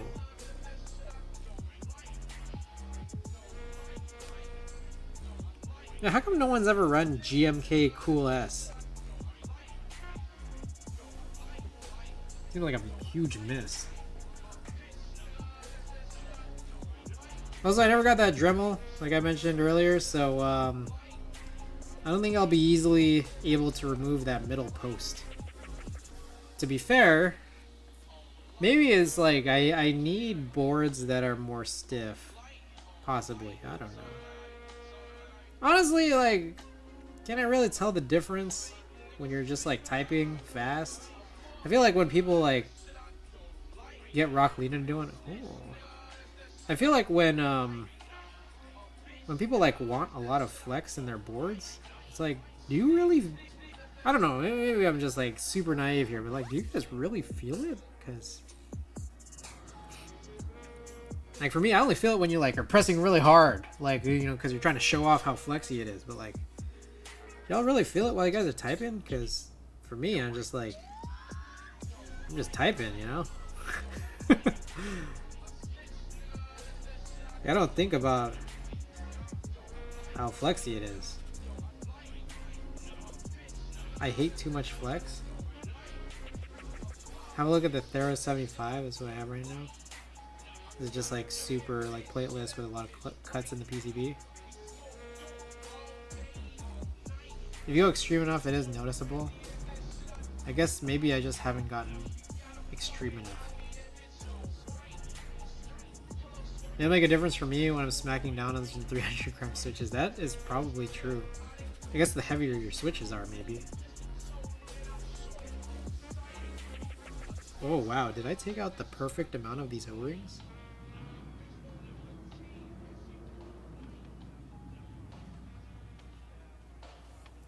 Alright, so we just did this, didn't we? I think with this board, the concrete keyboard, we literally just did this on Monday. So, bear with me. I have got to... Actually, you know what I should do before I continue along is... I should check that I soldered everything in.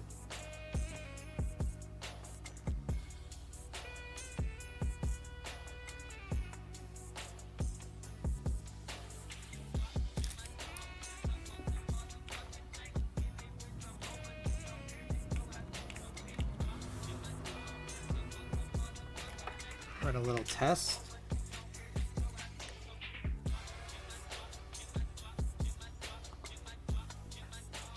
Here we go.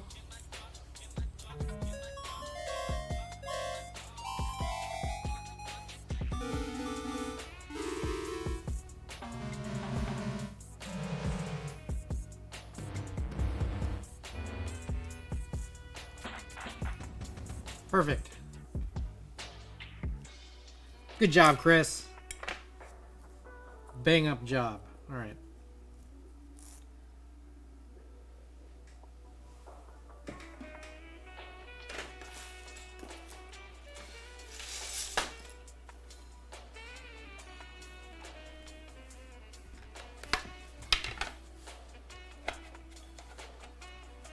Alright, I'm not gonna lie, guys. Okay, maybe it's just me. But like, one thing I don't like in my stream is when like I do this, and you see like part of my head on the overhead cam. But another thing I don't like, and it's not really, I don't know necessarily how to say this about other people's stream, but my stream, I don't like when I just have this this iFixit kit out. Like, I just personally don't like it. Like, when you can see my iFixit kit, it just feels so goofy.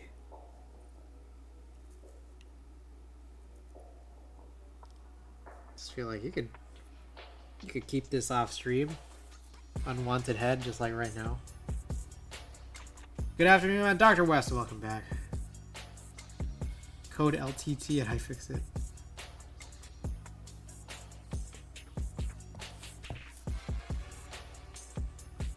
I think this is the trick. You gotta do this vertically. And when it pokes out, you already have to have the other O-ring in hand.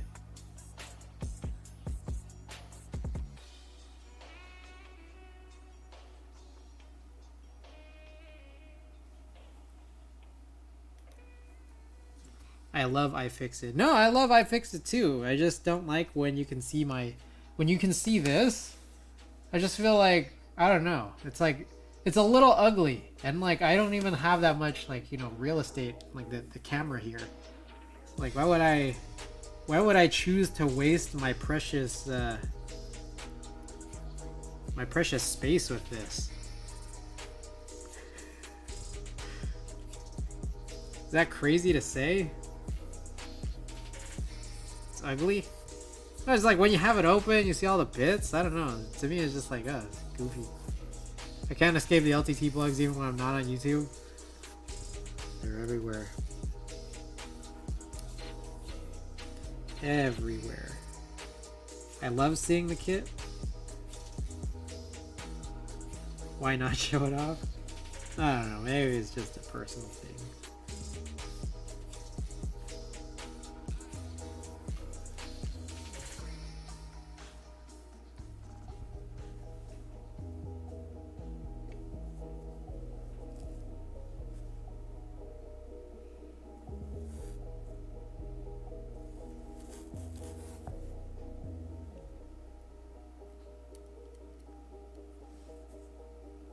Also, here's another thing.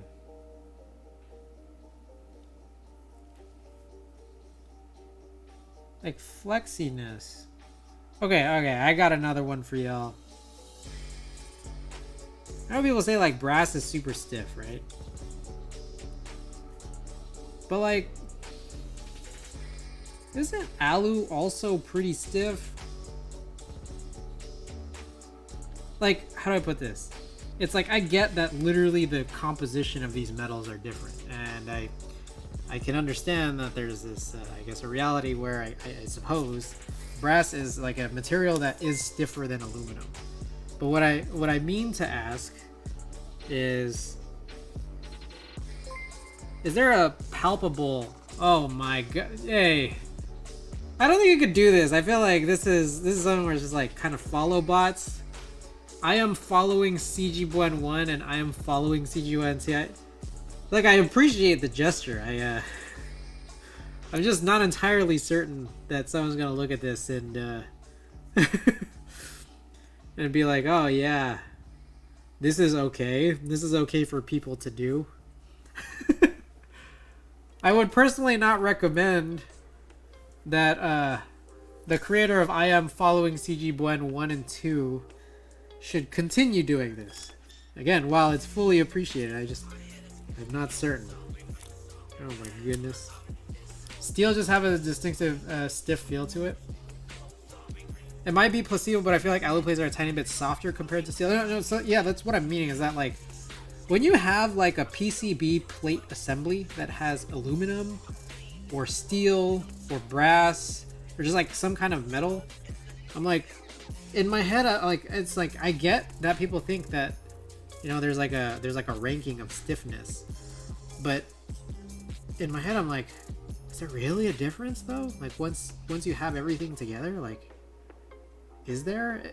And if there is, it's just like, am I just not sophisticated enough to feel it? You know, that's what goes on in my head. All right, we got these all O-ringed in. Let's try this out.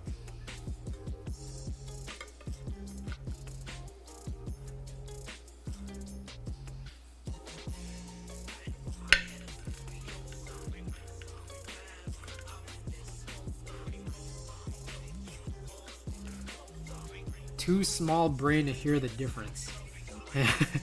If anything, it's less feel and more sound. Okay, sound. I think I can understand that.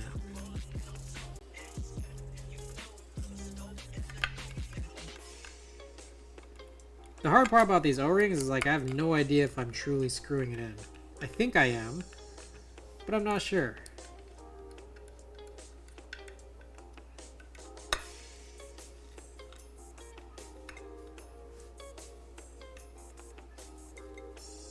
This one just looks off. Like it's not actually working.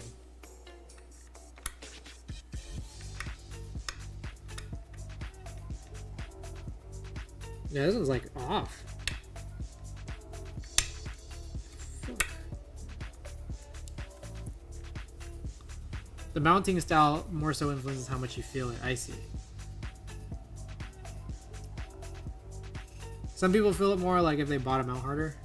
Totally not following CG Buen. Oh my goodness. Oh my.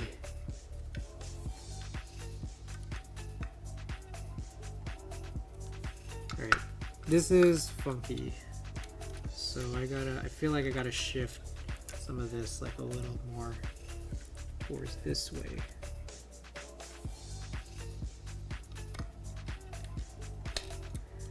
Motherfucker.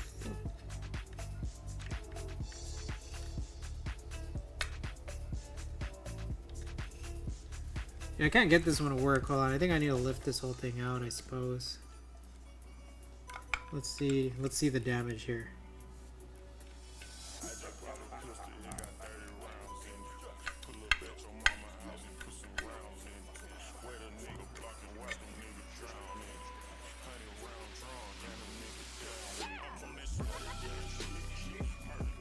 I'm surprised no one yet has done a blind and deaf plate comparison yet.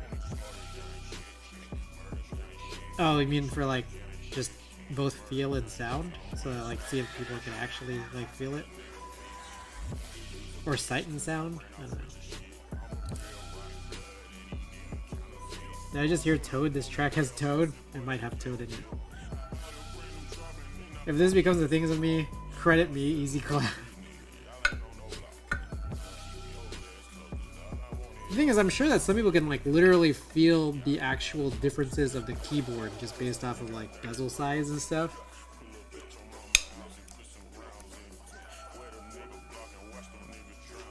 Damn, what the fuck is...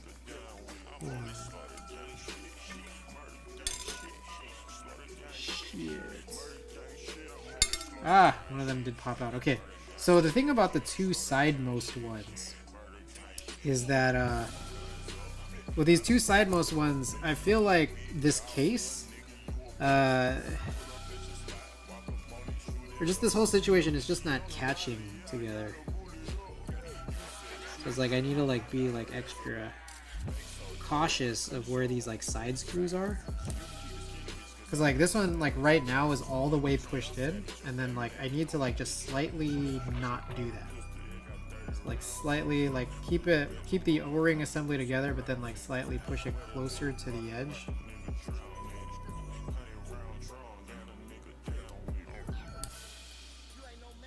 This one too. Oh fuck, I lost one of the O-rings. There it is.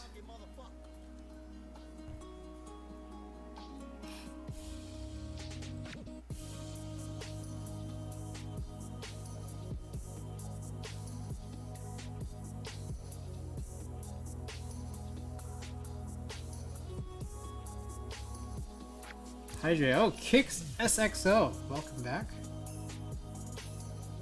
We'll hydrate momentarily.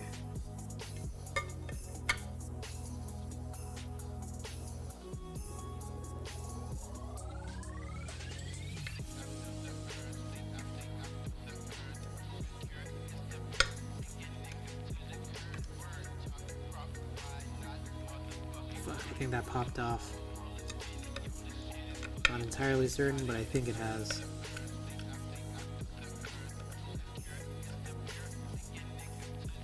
All of these may have. Shit. It's like when I get this one right, all the others go really like haywire. Okay, that one's right. Hydrate out. We're gonna be drinking a lot of water tonight.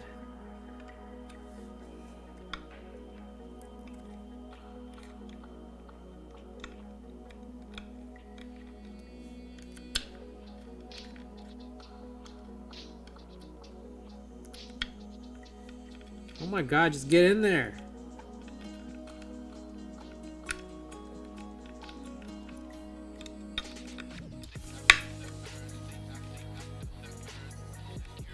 Damn, this like messing me up. Alright, here's what I'm gonna do. I'm gonna lift this out with some tweezers. And I feel like I'm gonna regret it. No.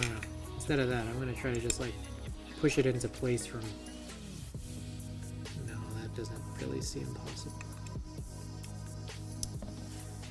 It's like Christmas, like one messes up, your whole line goes dark. Seriously.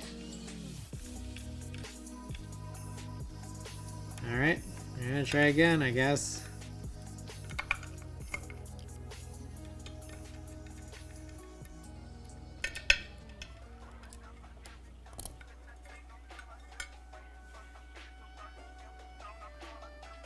It needs to go in a little more, but not that much.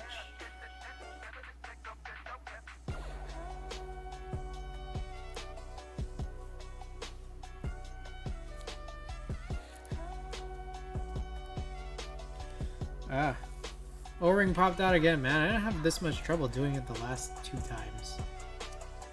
We did it with the Allopow. We did it with the concrete. But this one's taking us to the 2-hour mark.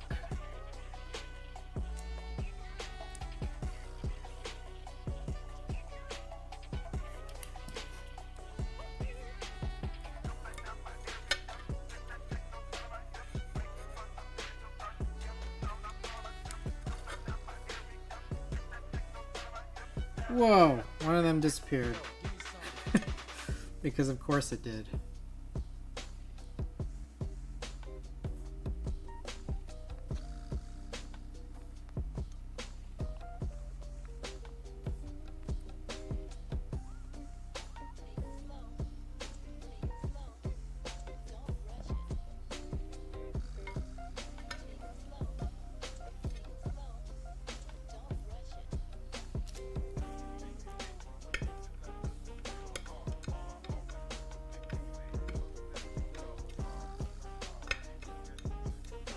Aha!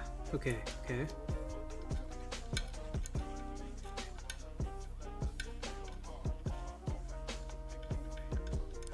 Alright, 3 down, 3 to go. Aha! We got it. We got it, guys. Very cool, very cool. Okay, so then the question that gets raised is, I'm screwing these in. How tight should I go? They're O-rings. I should like make it like a little less tight than super tight, right?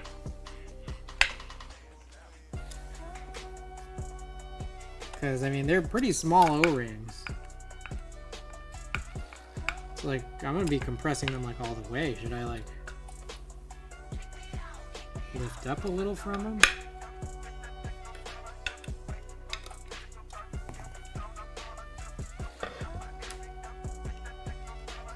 Honestly, it's almost like it doesn't matter. Because it's still kind of it's still kind of stiff anyways. So we'll just go to some general tightness. But I think that's pretty much it. Alrighty. Let us run a couple of type tests.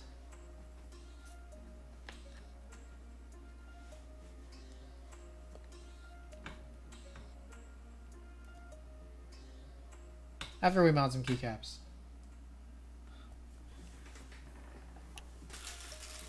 So let's get back to this set, the MX-11800, and we're gonna take this off in favor of DSS later.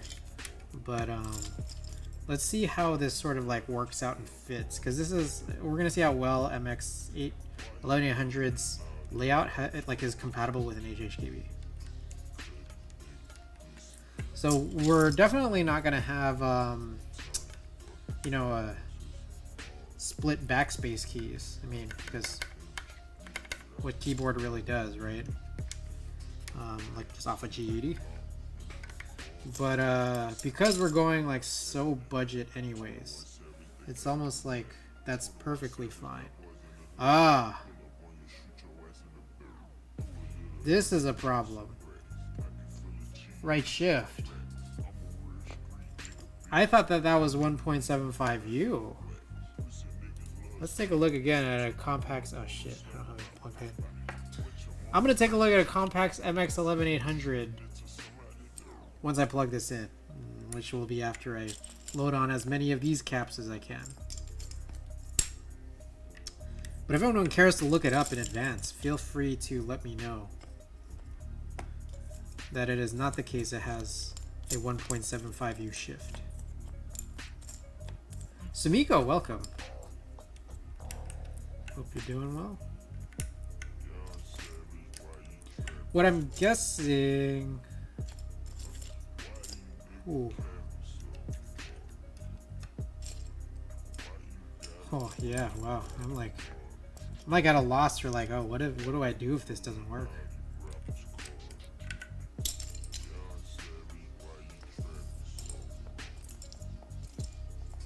I could throw in a 1.5U like a control or something, and they'll have gaps. Oops, the key I wanted. See that YMDK HHKB I put in Discord? Was that so? The interesting thing about that one, Sumiko, I did see it.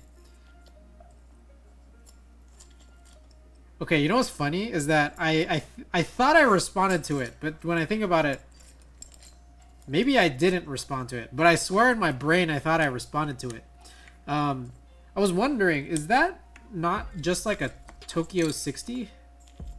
Or am I crazy in saying that? Like, is it a totally different board than a Tokyo 60? Because it looks like one.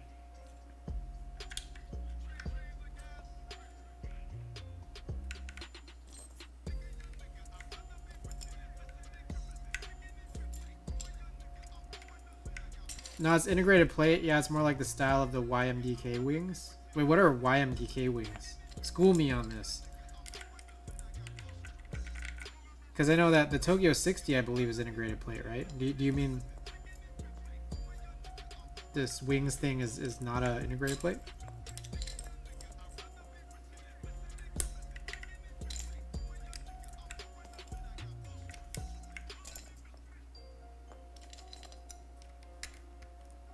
Wings is integrated plate Alice.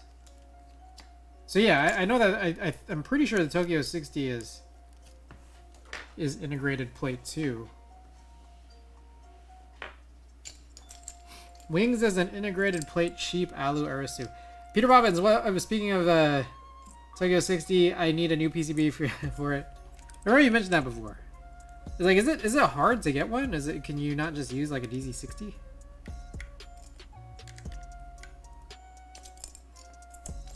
I get curious because I'm like, if you can, I would love that because I'm not a big hot swap guy. I think the Tokyo 60 only has hot swap, right? Oh, I didn't realize Tokyo 60 was integrated plate. Yeah. I think it is. I also don't know that 100% either because I don't have one. But I think it is.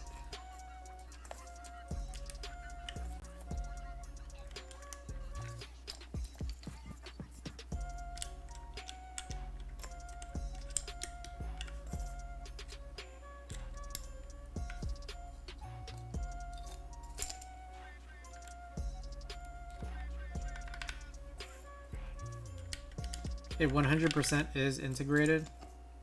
So would you is a YMDK 60% just a a Tokyo 60 clone? Are they clones of each other, or are they the same board but just rebranded? Or did two separate people just say like, oh, I want to make a cheap integrated one, and they just kind of did their own thing, but maybe one beat the other?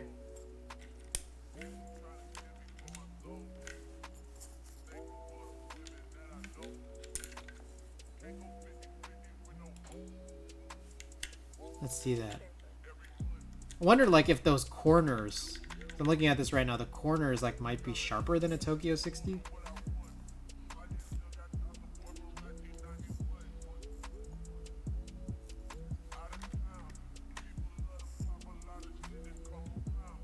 So we'll go up arrow. Do you guys normally use up arrows as function keys? Is that like the meta, or is it down arrow? I remember you saying drop boards were expensive. Now look at me, buy boards 3 times more expensive. I feel that. The whole case more rounded. Okay, okay, so it's slightly different. So it's different in that way. Design decision to make it sharper at the corners. Tokyo 60 has chamfers. I see. Got it. Mixing N. There's N. Okay, so here's the situation. I'm gonna plug this in. And one thing I want to look for is Compaq MX 11800.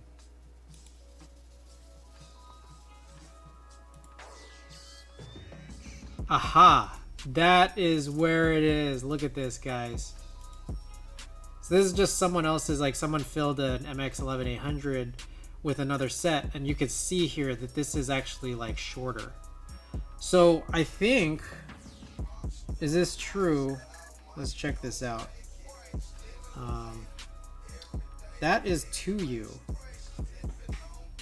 So I believe that's 2U. Is that EPBT sushi? It looks like it. It looks like it. So what talks about this is, does Keyreative have a 2U? Because I have these like leftover Keyreative.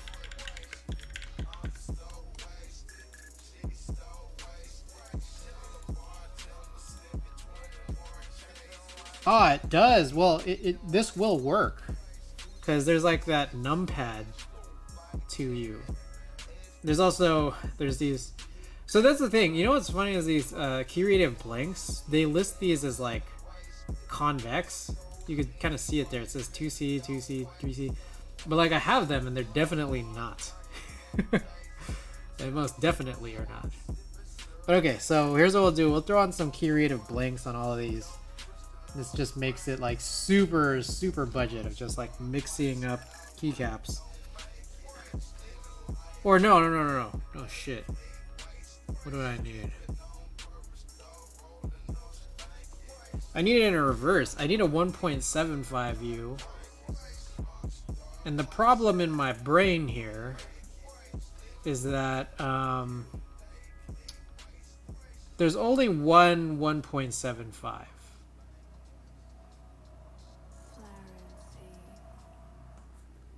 So what does that tell me? I need a 1.75 from one of my many sets. I'm trying to think where I can get that. Isn't that for shift? Yeah, for right shift here. Because there's no 1.75U keycap within here. Is there? Yeah. So it's like my only choice right now, if I want to stay the course, is like put in a 1.5U like right there, just like goofy.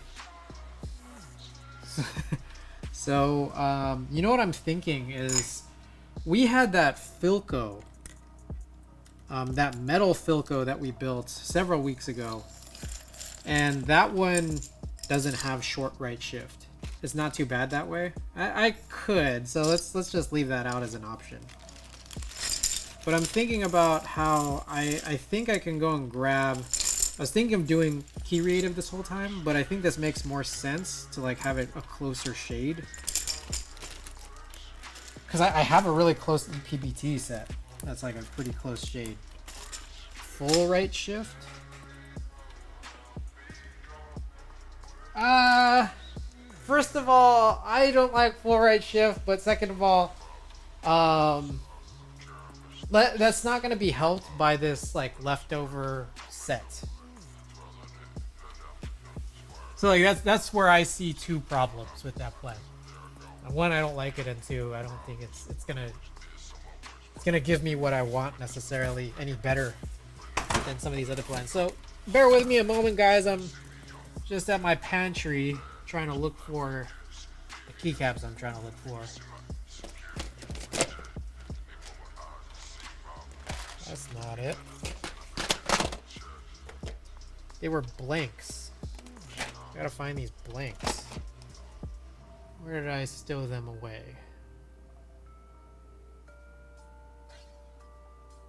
I'm in trouble finding it. I need to label these containers. That was crazy. That's so silly.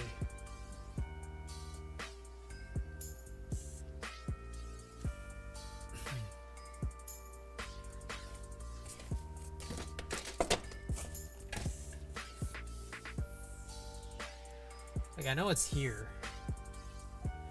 Like this? Maybe this. Aha!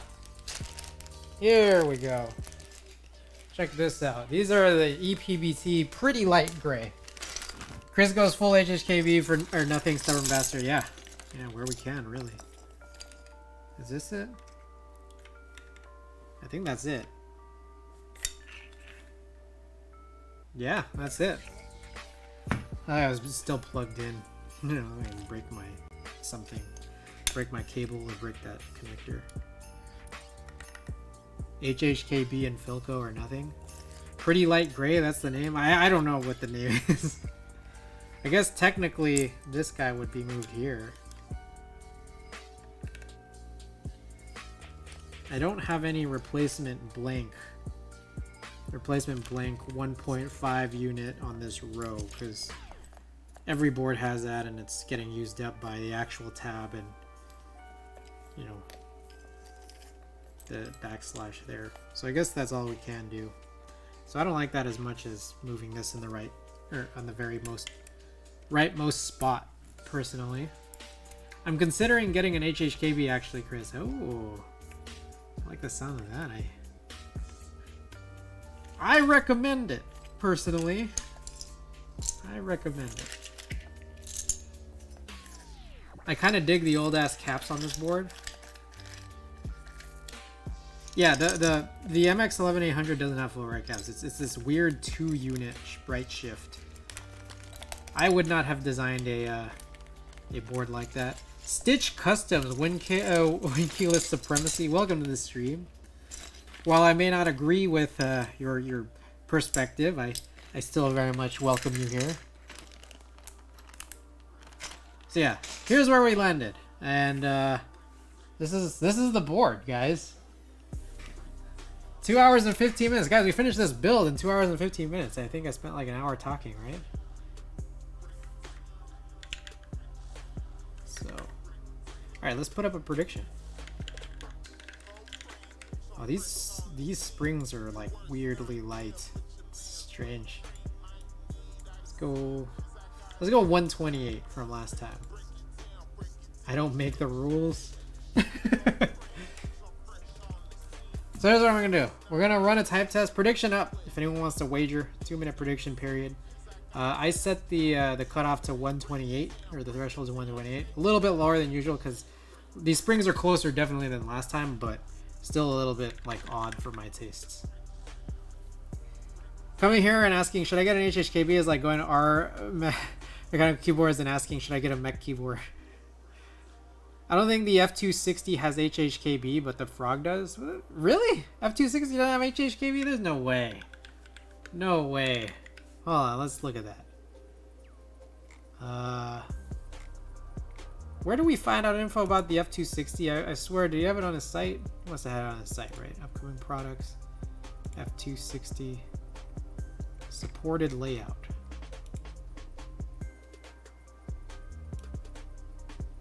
F260 supported layout.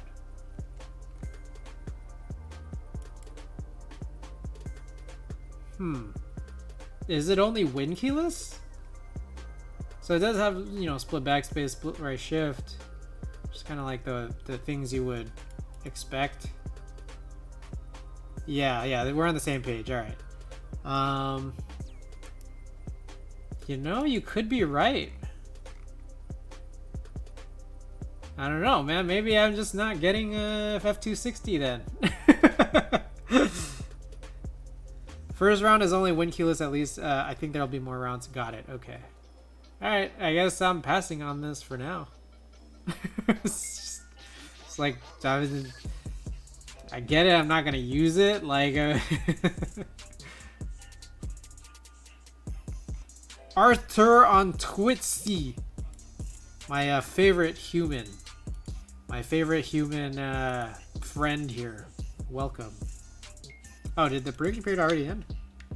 How do we do? No one voted. No one wagered anything. All right, cool. Let's get it.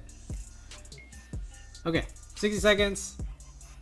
Frog Mini has a so yeah, I have seen the Frog Mini like promos that he's done. So that's exciting. That's definitely exciting. Yeah. Anyways.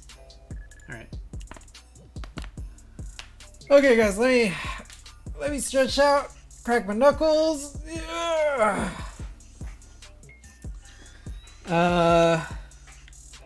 Sorry. So this is a KBDFans low profile 60% tray mount case. We're using a DZ60 PCB as we do with a lot of these left connector style boards. Gateron Milky Yellows, like stock springs, but like otherwise lube, tune, and always. What else we got here? We got the LeandreN HHKB plate from 2016 with some very bad ano. The low profile case, by the way, also has its own scuffs of its own. Then we're using this completely unwashed Compaq MX 11800 leftover keycap set with EPBT light gray keycaps just to fill where we needed to fill. So that's what we got here. Threshold is 128 with 0 wager. 0 points wagered. So let's see. Peter Poppins says F260 first 200 are in stock, only win keyless, and later we'll have unlimited group buy with win key and HHKB top. Got it. Okay. Okay, so F260 later. F260 later. All right, let's get this music off. Let's also get the microphone in place. 128 words per minute is the threshold. Let me get this soldering iron out of the way as well. Push this up just a little bit closer to myself.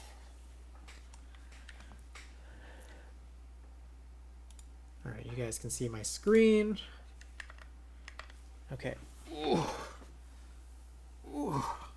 All right, here we go. Let's get it, guys.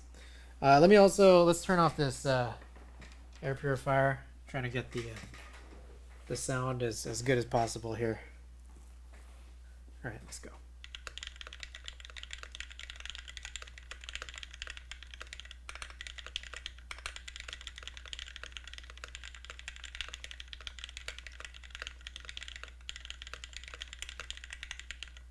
What the fuck?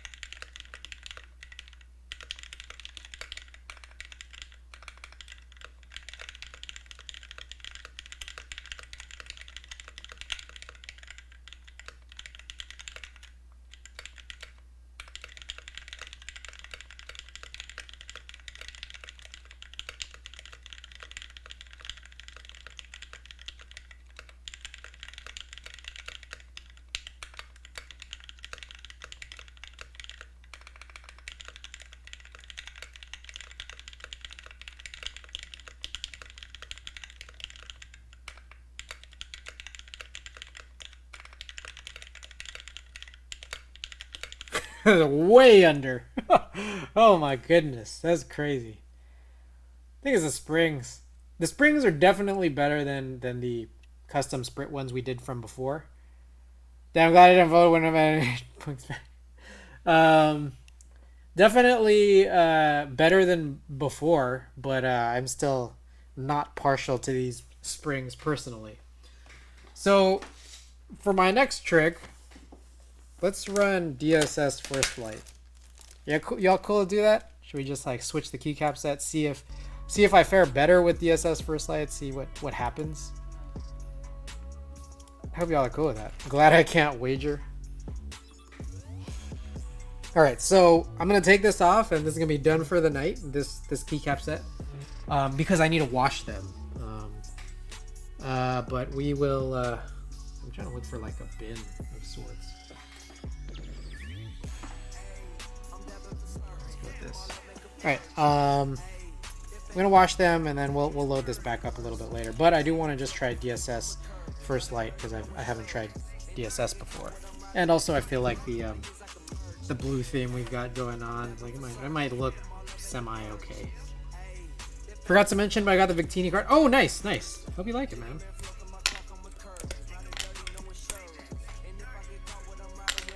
I'll definitely give you +5 speed. Unwashed terrain was clipping your fingers. Definitely. Whoa. Oh, I'm forgetting about those. This plate has the switch top opening cutouts. So sometimes if there's like some tightness in, like, say for example, like the keycap to stem, your top might actually come off if your tops are loose. Forgot about that. The funny thing about like doing these switch top removal cutouts is like, yeah, it sucks when there's like a tightness that helps pull out your switch top, but I probably should have specified about the aluminum plate that it's a LeandreN plate with the switch top cutouts. What's cool is that you can solder this in, and then like it's just like at this stage it's like this is your lube station. It's like it's directly just in there. You can just like tune it like while it's already in your board. The only like kind of issue is like if you fuck up a leaf somehow, like I guess like at that point you'll have to like desolder, but like kind of like what are the chances of that happening, I guess. You know, maybe there's a high chance. I don't know about you guys, but it's just like something to think about. For anyone who might not know what I'm talking about, like I can show y'all. It's kind of similar to how like I guess you can like open switches on a plateless build or a half plate build, using like these different types of like opening tools. So these guys right here. So you can take these guys and just, oops. As long as you dig it right. There you go. Just like that. So you could do all your tuning from here. Like, kind of interesting, kind of useful, but then at the same time there's, you know, I can imagine that there are people who would take issue with this, you know, for many reasons.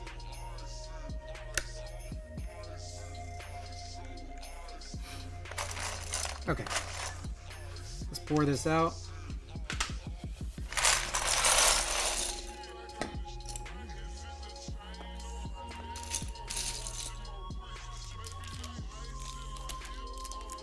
DSS is like really interesting to me because it looks like DSA, but it's like sculpted, I guess. Ooh, shit. It's like sculpted DSA.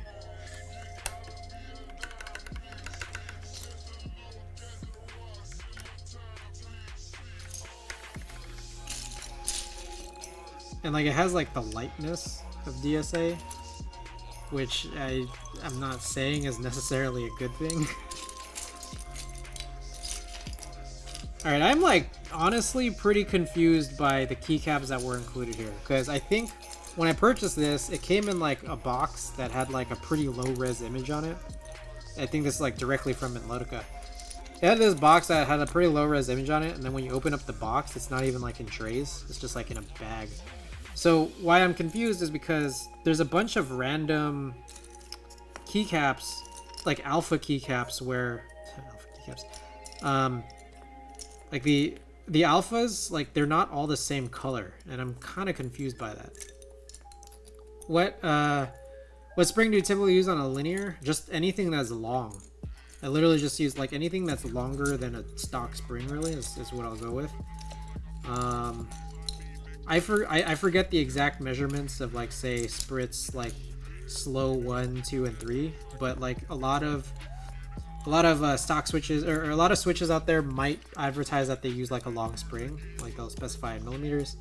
A couple of other places like Kinetic Labs and Prevail, they'll also explain that their springs, like, what their length is, and I just go for like as long as I can.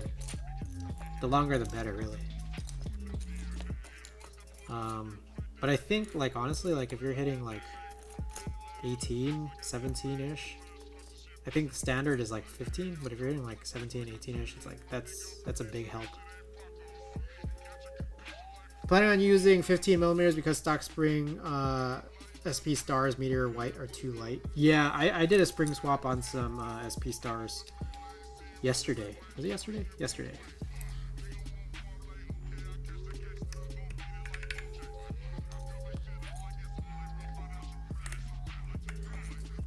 Okay, I guess I'm like curious. I'm pretty confused here what these colors are. Cause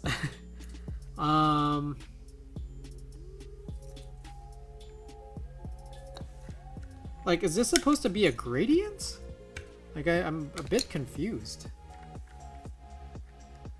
It's just like, seems like it's almost like random.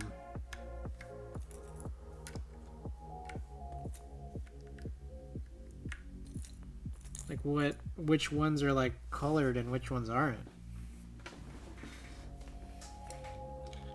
Anyone want to like look up DSS first light? Because I'm genuinely confused on what I'm supposed to be using. I'm supposed to be using these purple ones?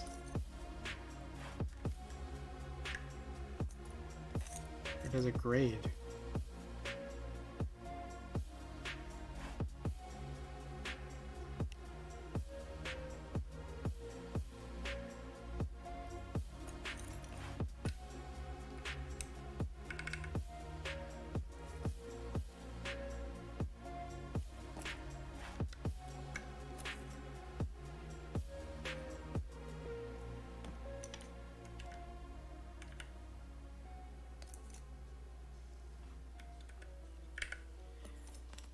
I can't seem to find 16, 17, 18 spring Sag in my place. Ah, I see. That's a bummer.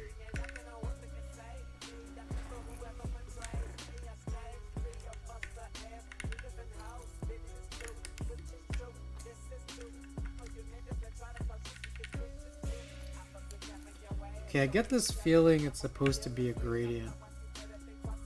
Just as I'm like looking at this.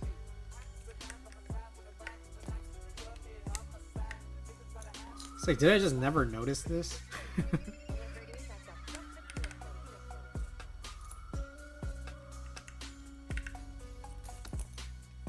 YUI GL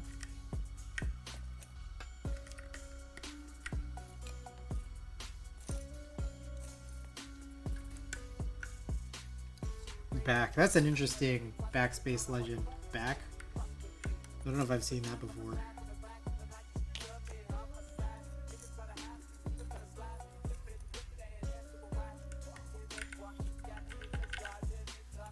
Not bad. Not bad. These keycaps. I think because the springs are so light, I know that this is probably like, again, like as light as DSA, so I may possibly actually perform on this a little better. Well, we'll see. We'll see how it goes. So that's not right.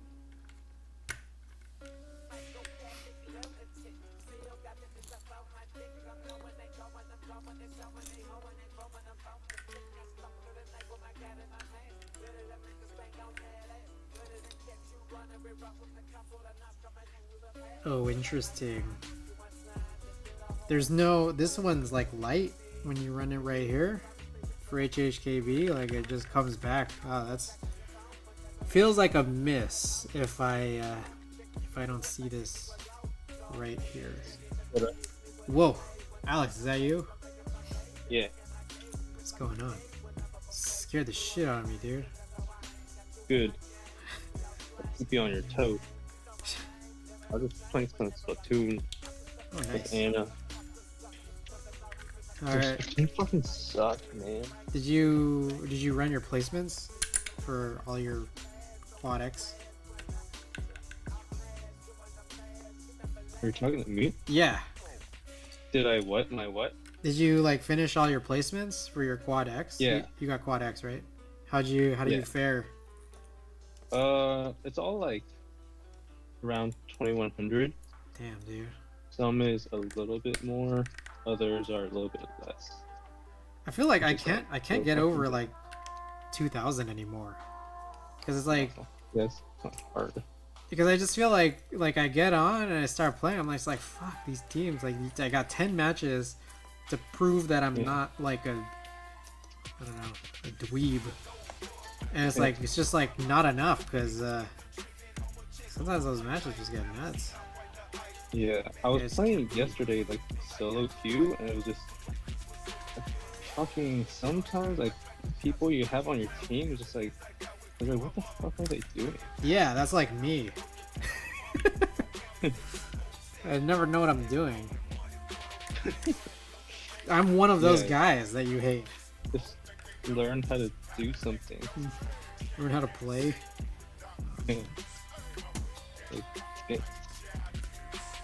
And Thixia says hello. What's up?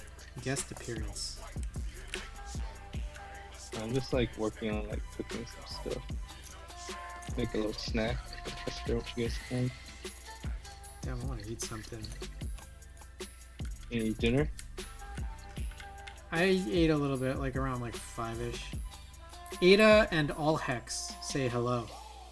What's up? What's up, Ada? Is Alex my other co-host? He's playing some Splatoon right now. I'm cooking now. Cooking now? That's what I meant. I'm playing Cooking Mama in real life. Oh wait, is Arceus already out? Or Arceus? Yeah. Oh shit. Yeah. Coming in. I got the physicals coming in tomorrow. I see.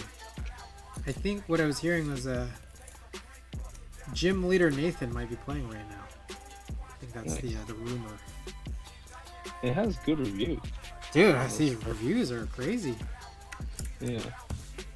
Like the complaints are mainly just graphics and the open world isn't that open. But sounds cool. Yeah. Zero is asking, hello co-host number 2, do you have food adventures like co-host number 1? Different. I don't go fast food as fast as I can. Yeah. And have crazy Panda Express stories. Yes, co-host number 1 is Andy. He's often a fixture among the fast food circles in his area. Yeah. And boy needs to cook. I think it's upside down. One of these is upside down. I'm trying to make some like fried chicken. So I'm working on a marinade.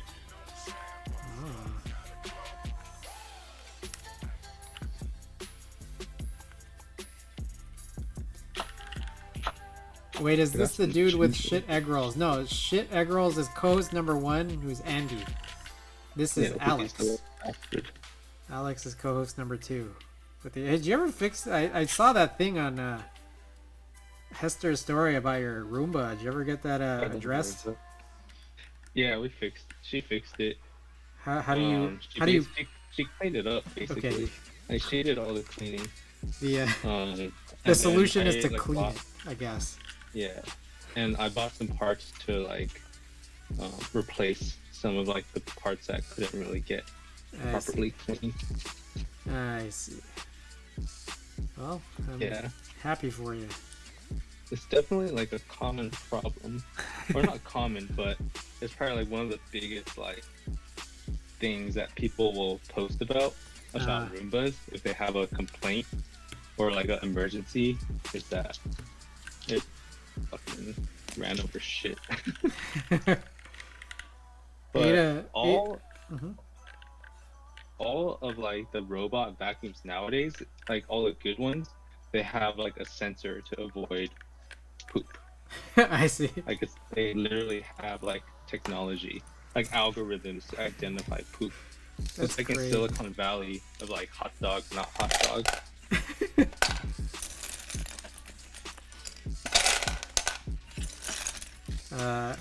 Yeah, Ada has a Roomba and purposefully doesn't run it like on a schedule. Yeah, that was my mistake. I usually do like 11:30, but I just felt like I would always just like turn it off in the middle of like the day because I have like meetings and the shit's loud. I see. So I was like, okay, like I'll just run it every day at 8 a.m. like before meetings, and it should be like done at like 9 usually. It backfired. All Hex is saying, oh, okay, see, people named Alex never get shit egg rolls. And thank you for the follow. No shitty egg rolls for Alex.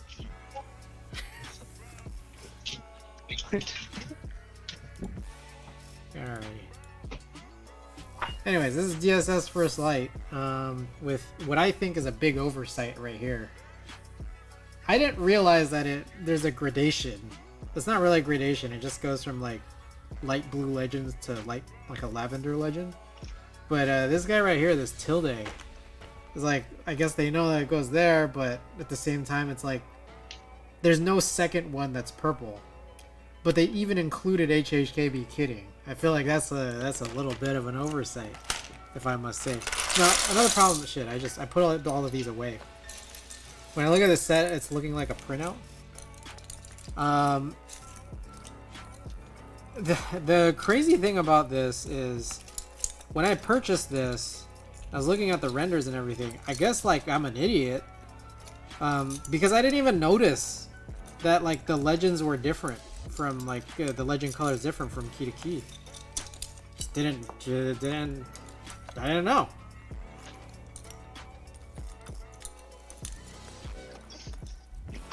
Can you replace it with a novelty? I mean, I'm definitely gonna replace it with one of these. Yeah, like I guess this. That would bother me a little bit less. It's just like sometimes just really hard to tell which ones like are the bottoms. Your bottom. Like, I don't know which is the bottom part of this key. Is it this? I guess so. Does everything look good? Alright. I think everything looks good. Does Ada have a favorite keyboard of yours? Oh, that's a good question. Ada, if you're out there, which of my keyboards is your favorite? Do you think you could guess? I don't know. I have a guess. It might be the Meridian, which is like one of those like ergo boards. So that's my guess, but I'm not certain. Ada says, I heard my name but walked away. Ada, Alex is asking which of my boards is your favorite. Alright, that bothers me a little bit less right there.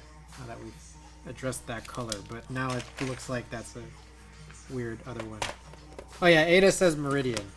If you don't know what the Meridian is, Alex, let me pull that picture up for you.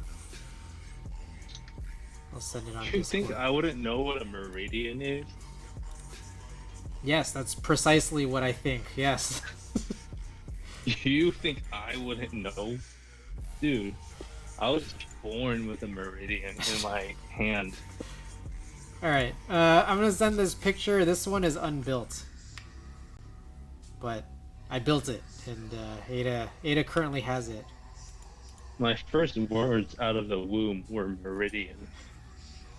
Whose link says he doesn't. All right. Anyways, here we are with back at it again with the same board we just did a test with. I just wanted to try this keycap set. I don't know what you guys think about this keycap set. Maybe how it compares to the previous couple of keycap sets we used between the MX 11800 set that we had just before this, as well as the GMK Columbia or GMK Godspeed Columbia that we used way a long time ago. But this right here is DSS First Light. We're going to try DSS, and we're just going to run another type test for anyone interested. So let me get this music off. And feel free to complain about the ambient sounds of Alex wrestling with some food items as we do the type test at the same time. Wrestling with chicken. All right, here we go, guys.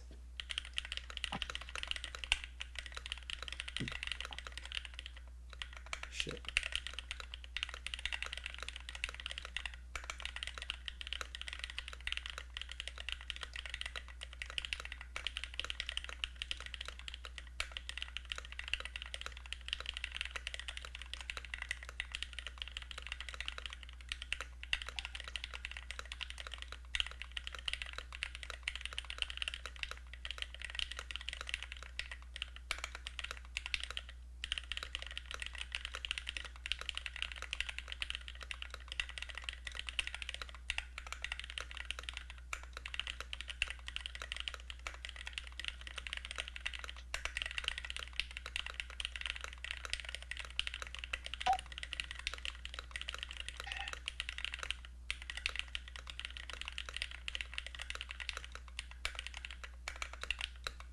All right, faster than before, but you know, still had some trouble there.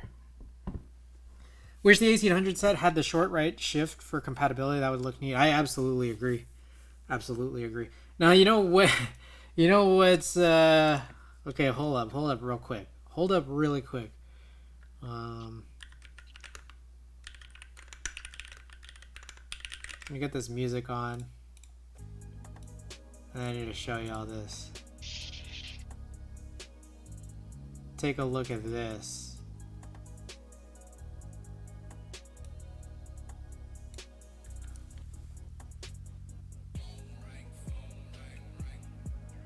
I think technically this dumbass layout that should never...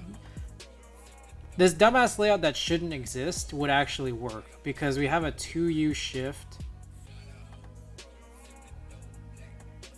Man, I have no words. I have no word because I don't even know what you would put like here. Like there's no 1 unit shift. Then I don't know. I guess this would be a function key, but I don't know what this thing would be. But something about using a 2U shift I suppose would work, but no one in their right mind would or should do that. Terrible. Just so terrible. Man. Anyways, DSS is interesting. I think I like it better than DSA. I can't say for certain that I like definitively do like it though, because I'm not gonna lie, the keyboard is still like not necessarily to how I would like it, but I'm not gonna like advance on this or improve on this any further because we just literally were trying to take it out from what I personally felt was an unusable state, and now it is somewhat usable, just not really preferred considering here that I would rather have these springs be a little slower. But I think we're good. We're kind of good there. So yeah, we'll probably stick with this. I still need to get the MX 11800 keycaps cleaned up. Yeah, I agree. I wish that short right shift would have been good, but it's kind of how the cookie crumbles, I guess. I think I'm interested in one DSS cap set. What DSS cap set are you into? All right. So we basically finished this entire build in 246, a rare early end to the build, but as you guys had voted, I still wanted to continue the stream until we get into some kind of certain point. So we'll bring out the Bring out the lube job for tonight.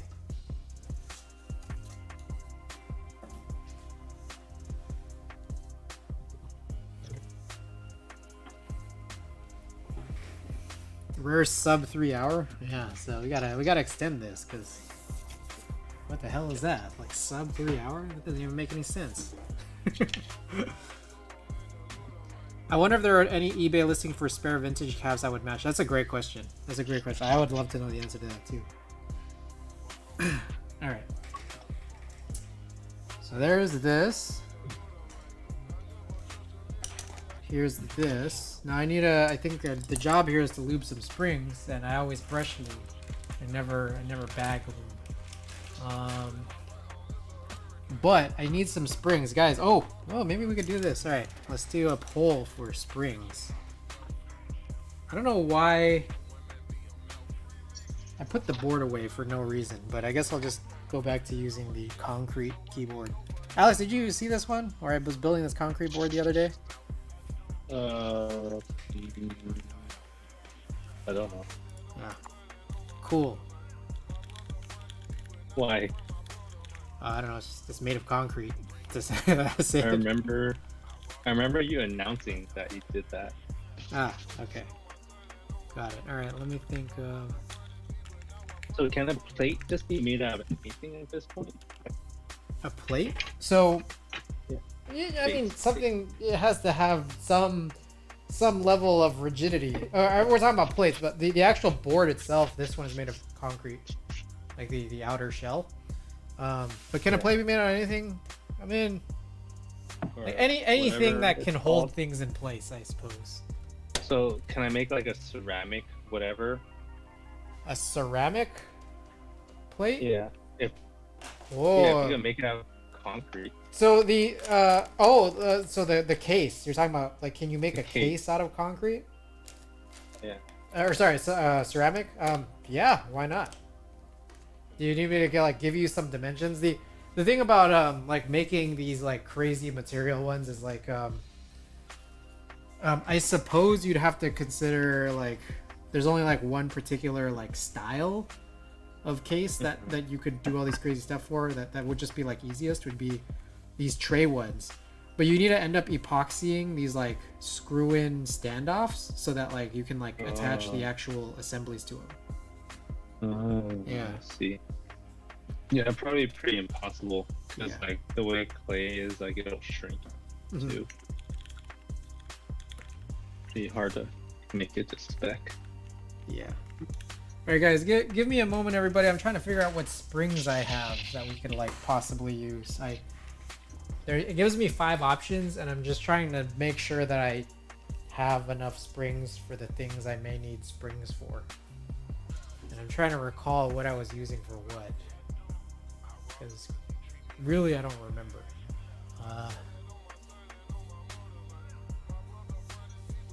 I had some springs in a bag. With this bag contained some other switches, but I honestly do not remember.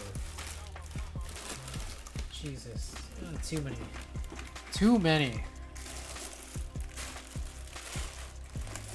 many damn switches. That was a big mistake.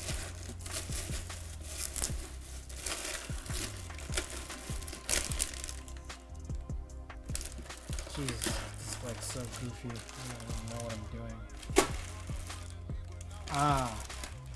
It was these cream.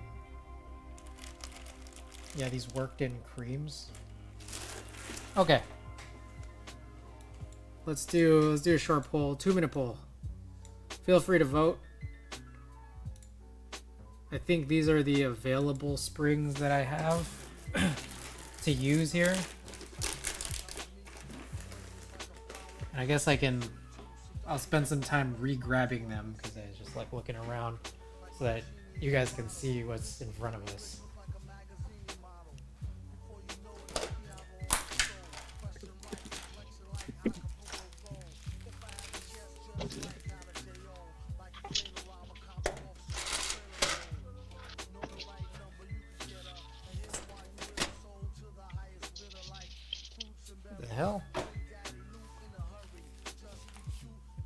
Alright, I used to have a ton of slow 2s.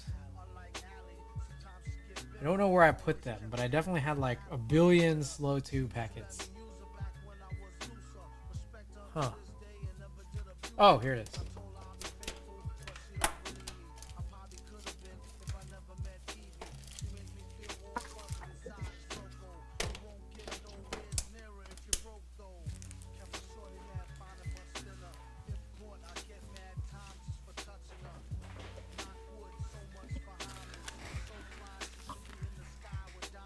Alright. Concrete board with concrete heavy switches. I gotta catch up on this chat here. Concrete mousepad wrist rests were so cool. Yeah. Concrete plate would break too easily. Knock it against something and it's all over.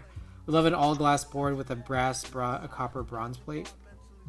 The Balder. The Balder is I think supposed to...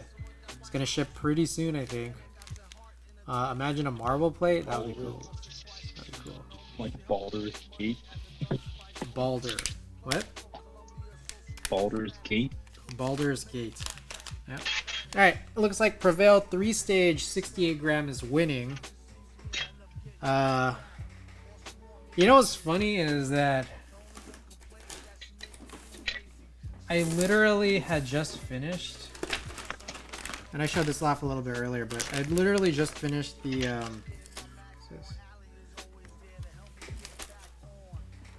lubing these SP stars, and I put in Prevail 3-stage 63.5 gram springs in there, and you guys are asking me to do this 68 grams.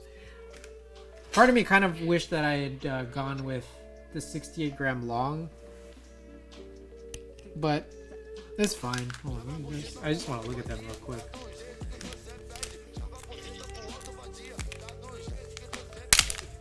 Saw McMerlin build that one board. That was something. The marble one? I did see that there was a marble one. Oh shit.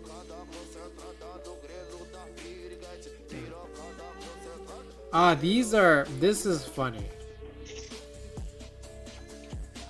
It's like a progressive long spring. So I have no idea if I would actually like this. But look at this. The glass... Oh, the Balder. Got it. Look at that. It's like more coiled on one side, but it's also long. So I was like, I don't know how this is actually supposed to work. Like, does this still accomplish what I personally want to accomplish out of a spring? I have no idea.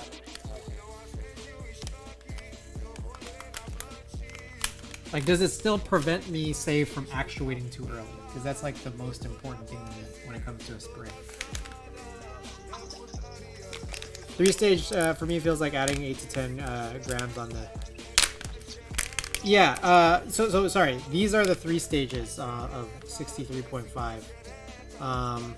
That was the longs, but this is the 3-stage Prevail spring.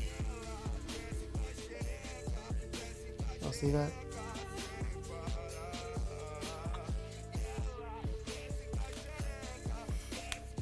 It's definitely these like multi-stage ones that are especially long.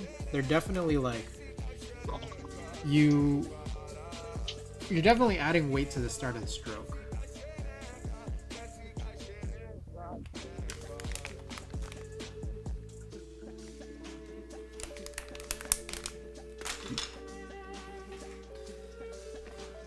Alrighty, so that's what we're doing. Let's dump this out.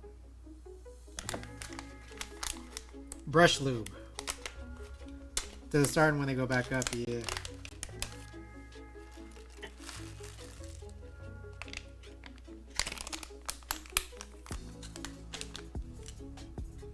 Does anyone out there brush lube their springs? Out of curiosity.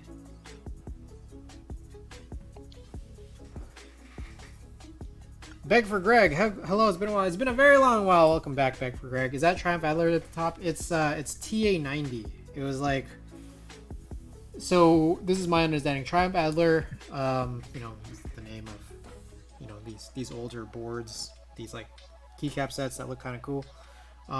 In 2015, I think. Yeah, 2015. They ran Triumph Adler as, like, a redo. And then this is TA90, which is ran 3 years later, 2018. And I wasn't there for it, but I did find a seller who had this, and I jumped on it because I liked the compatibility. Honestly, it's just like that was the big difference. Was it compatible? Oh shit! Was it compatible?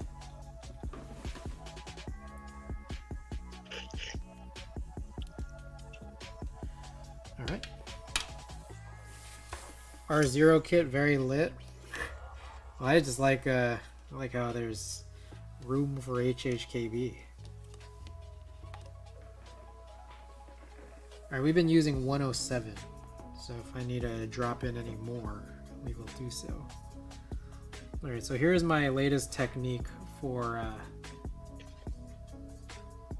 this is a weird, okay, this is not the one I was using before, but here's my latest technique for spring lubing. I hold it with my hand.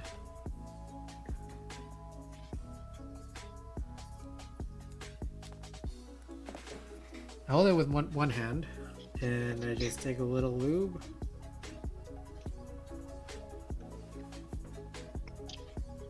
I lube the inside as best I can. It's harder when some of these springs are longer. Then I try to lube the outside with what I can. If I'm feeling froggy, like I'll do another couple dips here for even more. This is I'm using 107, so it's a really, really thick oil. And then I take the spring with some tweezers, and then like I guess you call this donut dipping. I'll donut dip it in more oil after having done the first part. So that's what I'll generally do.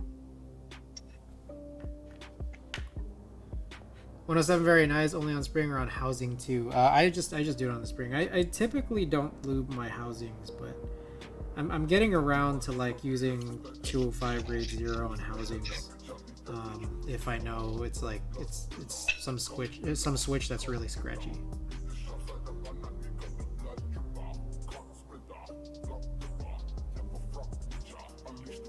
Beg for Greg. Yeah, we just completed that build, so instead of playing more typing games, we've switched over here to like lubing some switches that were already kind of in progress here.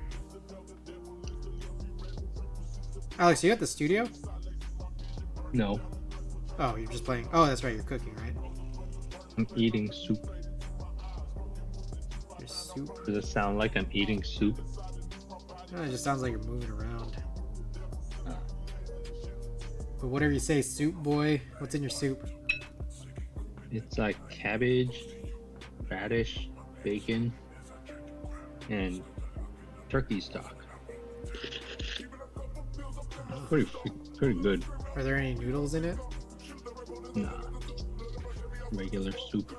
Regular soup. Alright. All Heck says you're gonna want to lube the top housings on the 20-year-old brown. I need to clean them. Same way I needed to clean these stupid keycaps, and I've just been holding it off.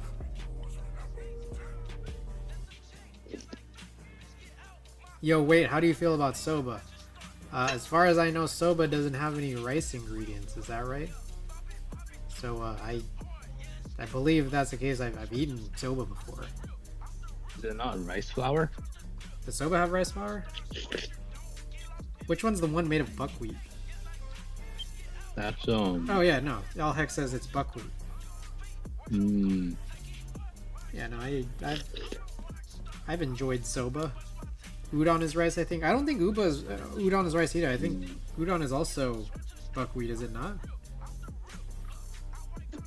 I've had udons, like, you go and buy the udon, and as far as I know, like, I've read ingredients lists on these udons that I have personally purchased, which didn't appear to have rice in them.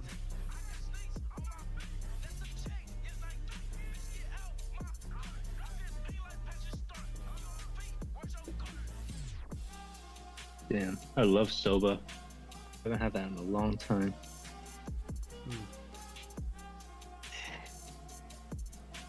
Yeah, that'll make me hungry now, man.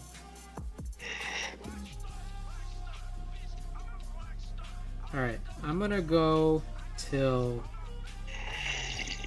3:45. We'll go until 3:4. No, we'll go until 3:30, or when I finish the springs, whichever happens later. And then after we do that, we'll run our giveaway for the Supreme Springs. Supreme Springs. Supreme Springs, yeah. Their name is Supreme Springs, and I decided I actually also throw in some stickers, some Supreme stickers. Nice. You mean 3:30 a.m. right? No. 3:30 stream duration.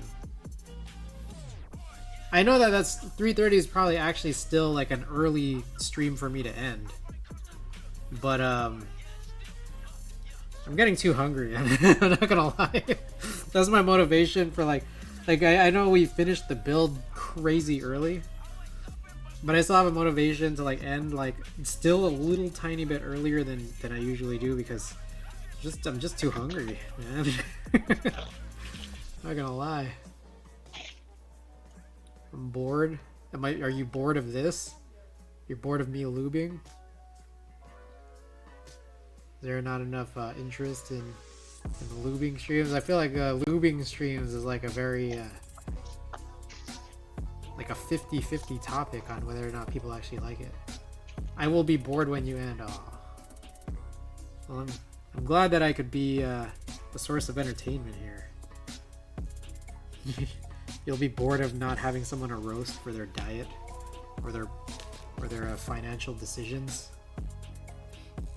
We should have disassembled your fan for content. Ooh, not a bad idea. Maybe at some point we will. Last time I had soba was in 2015 when I was in Japan. Ooh. Dang. I feel like I've had soba recently-ish within the last couple of months, but I don't know. It just doesn't come to me. Maybe Ada's made some soba for me? I forget. Sometimes I just eat. These springs are like stuck together. It's so annoying. Doja today, she cuddled behind me while I was playing Splatoon. So she was just like laying down on the couch, and she was a really good lumbar support. Nice. That's hello. Do you ever get up from your seat and then when you come back, one of them is taking your spot? What? Yeah, I think so. Damn. You still streaming? I'm still. Oh, and co-host number 1 is back. Everybody. Everybody. Co-host number 1's back. Everyone's back. Yeah, I'm still streaming. I'm gonna be going for another like 25. No, actually, maybe more. I'm gonna go for another 25 minutes on this task, and then after that, I'm gonna run a giveaway. What was the longest stream you've done? Like 13 hours on my birthday. Holy shit! 13 hours. Yeah, my birthday. Bro. What? All right. Let's see. Alhex says, the financial decisions was more a roast at Hako for making their expensive shit more annoying. The fact that you don't eat rice is still so strange. Yeah, rice for chumps. Right, guys? Right, Andy? Right, Alex? Isn't rice for chumps? Yeah.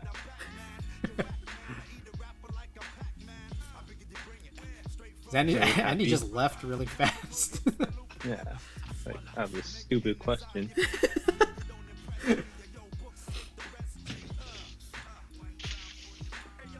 Right, guys? No one agrees. Rice for chumps. Wait, do you hear the sound effects that I'm playing, Alex? I heard that one. Okay. Why do you hate rice so much? Because it's for chumps, and I'm not a chump. I see like Filipino memes on TikTok, and like the one thing about food is that you guys always eat a lot of rice. Yeah, it's crazy. I'm just like, I get really nervous about traveling sometimes. Just, like, when's my next meal? Did you eat a lot of rice before you stopped eating rice? Yeah, I did. Were you addicted to rice? I felt like it was unhealthy. The amount of rice I was No. eating, I just feel like I need to just cut it out. That's crazy. Did you ever eat Spam? Yeah. Oh yeah, definitely. Way when I was like a You miss- kid. Hmm?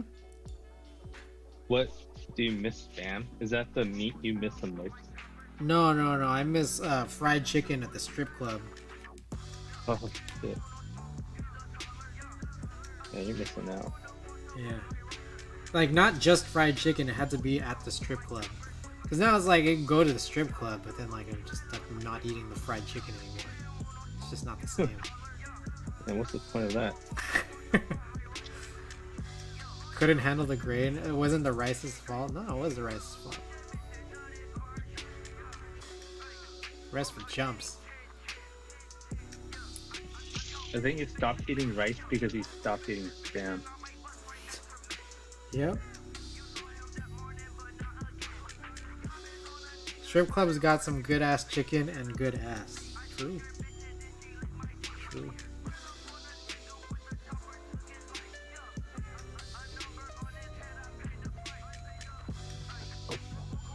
Alex, you ever been in any strip clubs? Yeah, but they didn't have food. Ah, it sucks. Or I don't know. I don't know if they did. At the time, I wasn't woke enough to know about the food situation at strip clubs. You ever make any friends at the strip club? Like with the strippers? No, they're trying to get my money. Yeah, that is like interesting situation. So like this okay, so here's what I'm trying to explain. This popular strip club that I used to go to in San Francisco, people would like go to it for lunch. Cuz it was just like by far the most like cost efficient like meal in the city. And I think the deal is that like the food was good. I mean, it's like fried chicken, just a whole medley of things, like a whole table. It's a buffet. And the whole thing I think was like, you know, you have your lunch special because like not a lot of people would think to go to strip clubs for lunch. But I guess the anticipation was that they expect people to buy drinks, you know? And so I would go and like, you know, I don't drink either, right? So like I don't get drinks. I literally just go, $5 meal. Best in the city. I mean, it's like way, like, you know, sometimes I would like be like so like, I don't know, how do I put it? I'd walk back from the strip club back to work like so elitist, like looking at people like at like who are bringing like takeout home from lunch. I'm just like, man, that guy definitely spent like $18 on a salad. And I just had a $5 buffet. Dope. Dude, I mentioned that to like during work to like my boss once because he lives in SF, and I was like, "Oh, you ever been like or heard about it?" And he got so offended. Really? Yeah, because maybe because he's like gay, so he was just like how he was like, "I can't believe you would mention that to me" or some shit like that. Ah, I see. I was like, "No, I'm just talking about like buffets and." It's kind of like a funny thing, you know? Yeah.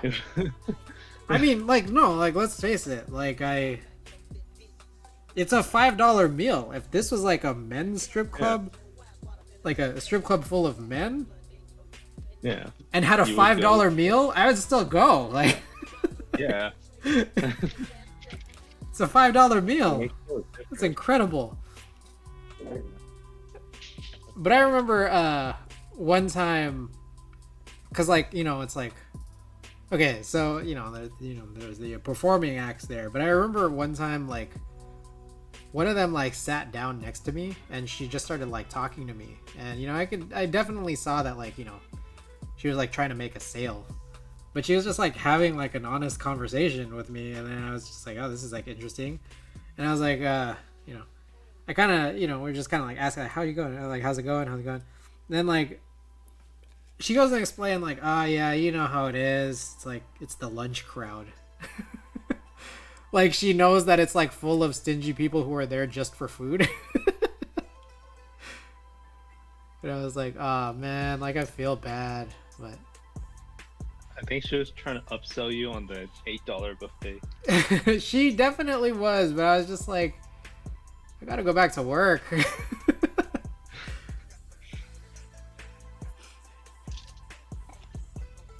It's like I'm very sorry that work is not easy right now. You know?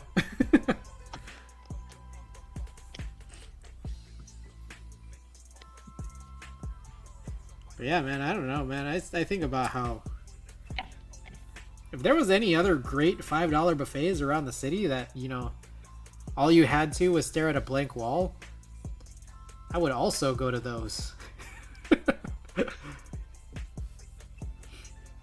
Even like after I stopped eating meat, like they still had like good veggie options, like great salads, roasted veggies, desserts, all that. Have you ever been at Indian buffets? Oh yeah, oh my god, incredible. Yeah, but that's like what, $12? Yeah. It's not, oh heck, it's not the money you're throwing at her, it's a real connection. It's a real connection to the food. My brother once took me to that same strip club at night where they don't have a buffet. And I was just there and I was like, this is not the same.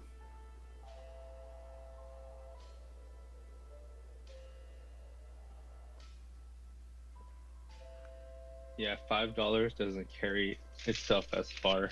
Well, no, yeah, it didn't. $5. It was like the cover was more than that, and then there was no food. And I'm like, what? This is an inferior experience. I feel like in strip clubs in Atlanta, they have wings during the nighttime. Yeah.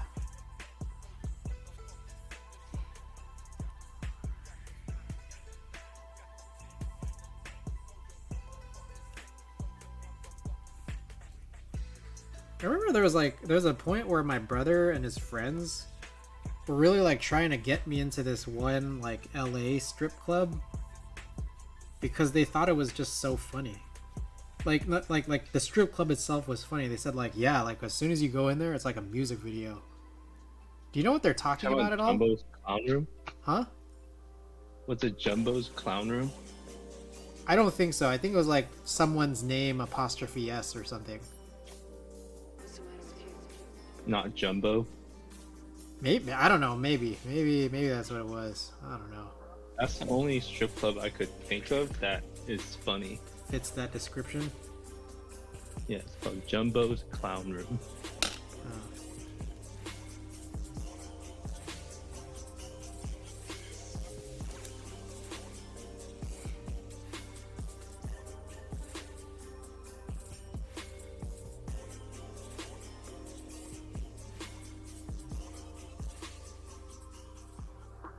Anyways, anyone out there have any thoughts on this spring lubing method?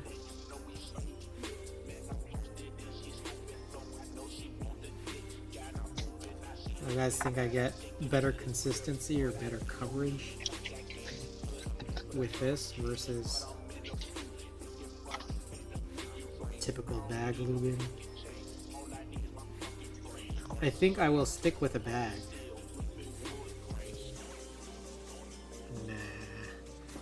Nah. Alright. I definitely use way more lube when I do it this way. Because I think, like, what is it? Some people recommend just putting in a couple drops of lube in a bag. Whereas for me, I'm just like... Sometimes I'm using like 20 drops per batch of springs. And I go 60% too.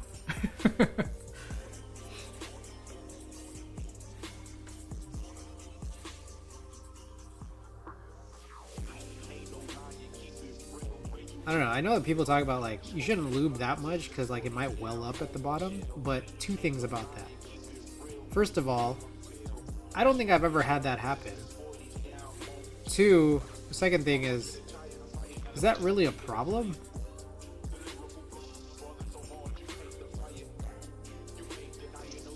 Like, what is the issue if that were to happen?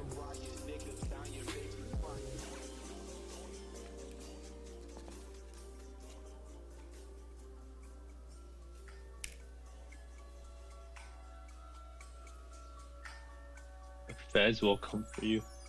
I think I forgot to dip that bottom. Let me get that one back out. Oh, here's another question. So there are these, like, I don't put too much because I don't want to run out immediately. I see. That's actually fair. So here's another question for you guys. Maybe I'll hex my answer this best, but you know these like old switches that are like kind of scratchy? Do you then, or do you in general, even if you're not doing these old switches, do you lube that pole hole, like that stem cavity?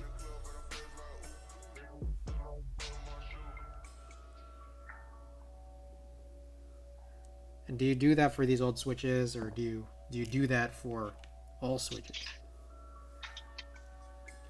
I just remember people kind of like complained about it in the past for like causing these like, I don't know, goofy like looby sounds. I think someone once described it as like a queef. I never do. I've fucked it up too many times. If you overloo, you get that macaroni in a pot sound. Yeah, so I guess that's what I was referring to. But so you wouldn't do that even for these old scratchy switches? It's funny because I remember like way back. It's like I've done that, and then like I didn't mind it. It's like anything to just make the switches smoother. If you're just a perv. Oh yeah.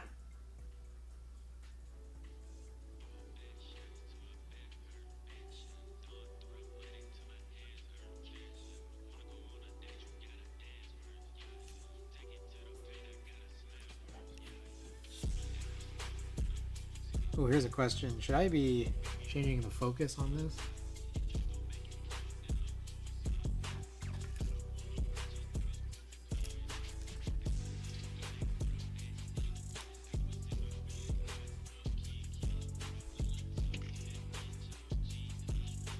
Is this view better? For all those people out there who have most definitely been paying attention.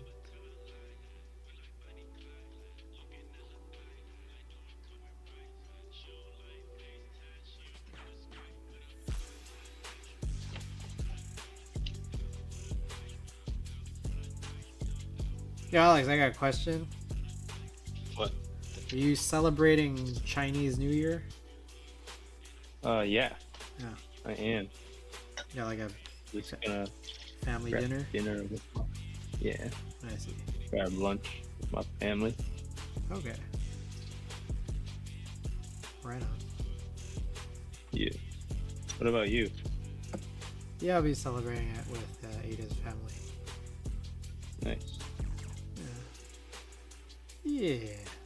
What are you gonna do? I think just dinner. Dinner. Okay. I think gotta help Ada pick up some gifts. Should prior. bring fruits. Bring fruits? Is that like a prosperous thing to do? Yeah. I see. Ada's parents will be very impressed. They probably wondered why you haven't brought any yet. Ah. Good point. Good point. Lixie and pears and oranges, what Alhex says. Yeah. So it says, I use the silicone oil I have for my old RC cars. Oh, I need to do that payout for that prediction. Zero still has a 1 in his name.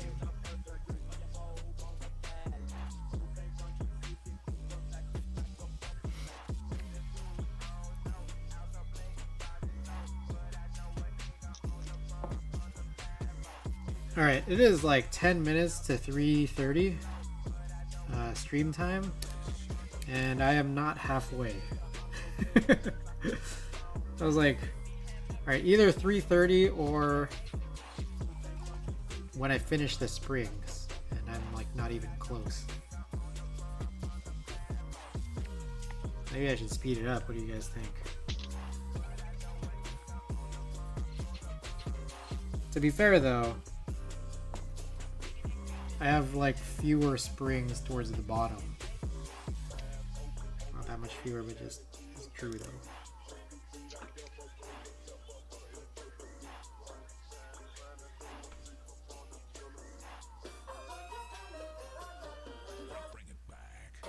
What do you think about the anti-work thing? It's just crazy, man. Funny. I actually still haven't seen the interview, but I've just been like seeing everyone talk about it. Have you seen it? I don't. Yeah, I saw the interview. I don't know. And it's kind of funny that a guy like that went on national TV, but I didn't think that much of it. I see. It was. But I'm not like super like following the anti-work movement with. I was reading that the person in question was actually like discovered to have been kind of like a, I don't know, like uncovered some abuse or something. The person who was what? interviewed. He got canceled already? I think so.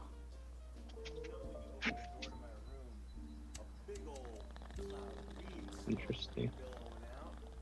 Oh hex, it's fucking terrible.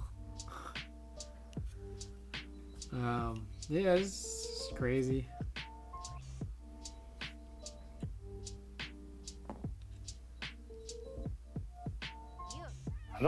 I don't understand like what was Fox's agenda to interview him. Again, I haven't seen it. I have not seen it, but I'm gonna guess the agenda was like, oh, like, you know, like kind of like the idea was like, oh, these people don't like working. Let's make them kind of look stupid because we need to make like the workforce look like it's necessary. That's my guess. I don't think what I kind of also feel like, what's up? What's that? I don't think it proved anything. I don't think it proved anything. All it proved was he's got a guy that was like really awkward to talk about whatever on Fox News.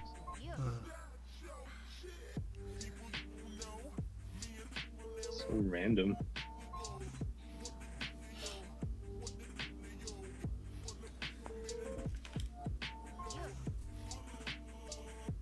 Yeah.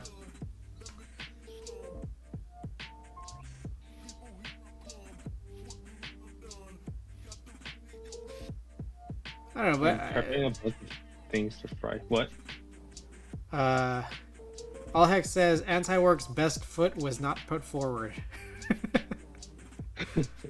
Not saying that as part of the Reddit army. I mean, like, even if it was like a good or like whatever interview, like they're not gonna change the interviewer's mind. Like, it's not gonna. Yeah. Like, it's not gonna do anything. Yeah, no doubt. So if anything, it brought more attention to the anti-work movement. It's probably good publicity. That's true, but I think it's also like the people are like, it's just like, why was this the choice of person to like represent it? Because it just looked so bad. Yeah, I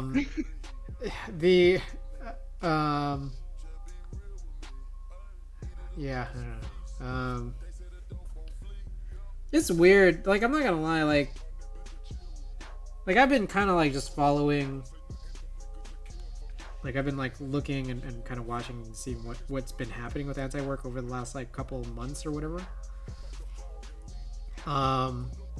And while I largely understand and agree with like, you know, what people's grievances are, one thing that I think about is like, man, I'm like worried that a lot of these like posts that are like, you know, kind of going like, you know, trending, I'm like kind of worried that some of these are like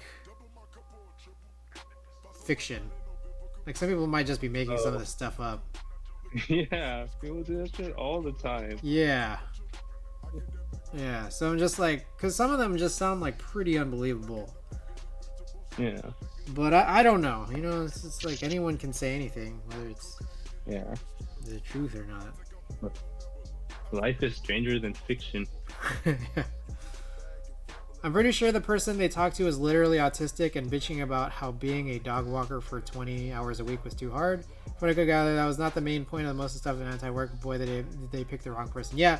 So, like, that's the thing, too. Is what I was reading is that, like, this was a person, a non-binary autistic moderator of the forum who did dog walking part-time. And... like I think like one of the issues that just comes up first is that why would you, like, I get that you're choosing like kind of like the leader in the form of a, like, you know, moderator of the forum, but at the same time it's like, is a moderator not the worst person you can choose? Because like they're like, I don't know, like I just think about that, like the Discord mod meme of like, they've like taken free work and like, I don't know, just like for some reason feel empowered when like these are the people that should not have power. You know, like Alex says no, it was the admin. I mean, even worse.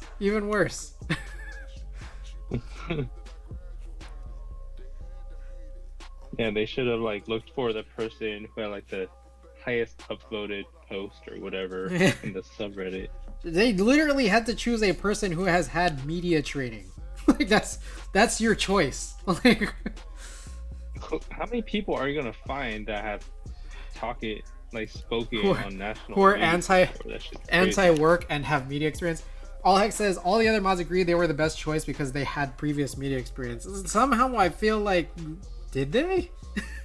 Did they have previous media experience? Like, maybe for like Dog Walker channel daily. Dog Walkers International. Maybe they think like Reddit modding is media experience. Yo, that's a very good point. Like, what is the media experience? Like, you know, what are their credentials? You know, was it media experience by virtue of having spoken on Reddit? Because exactly. Exactly as what All Hex is saying. Previous media experience does not equal media training. Exactly. Their choice was to find a person who had media training. And they did not make that choice. But, I don't know. This is just a crazy thing. It's a crazy situation.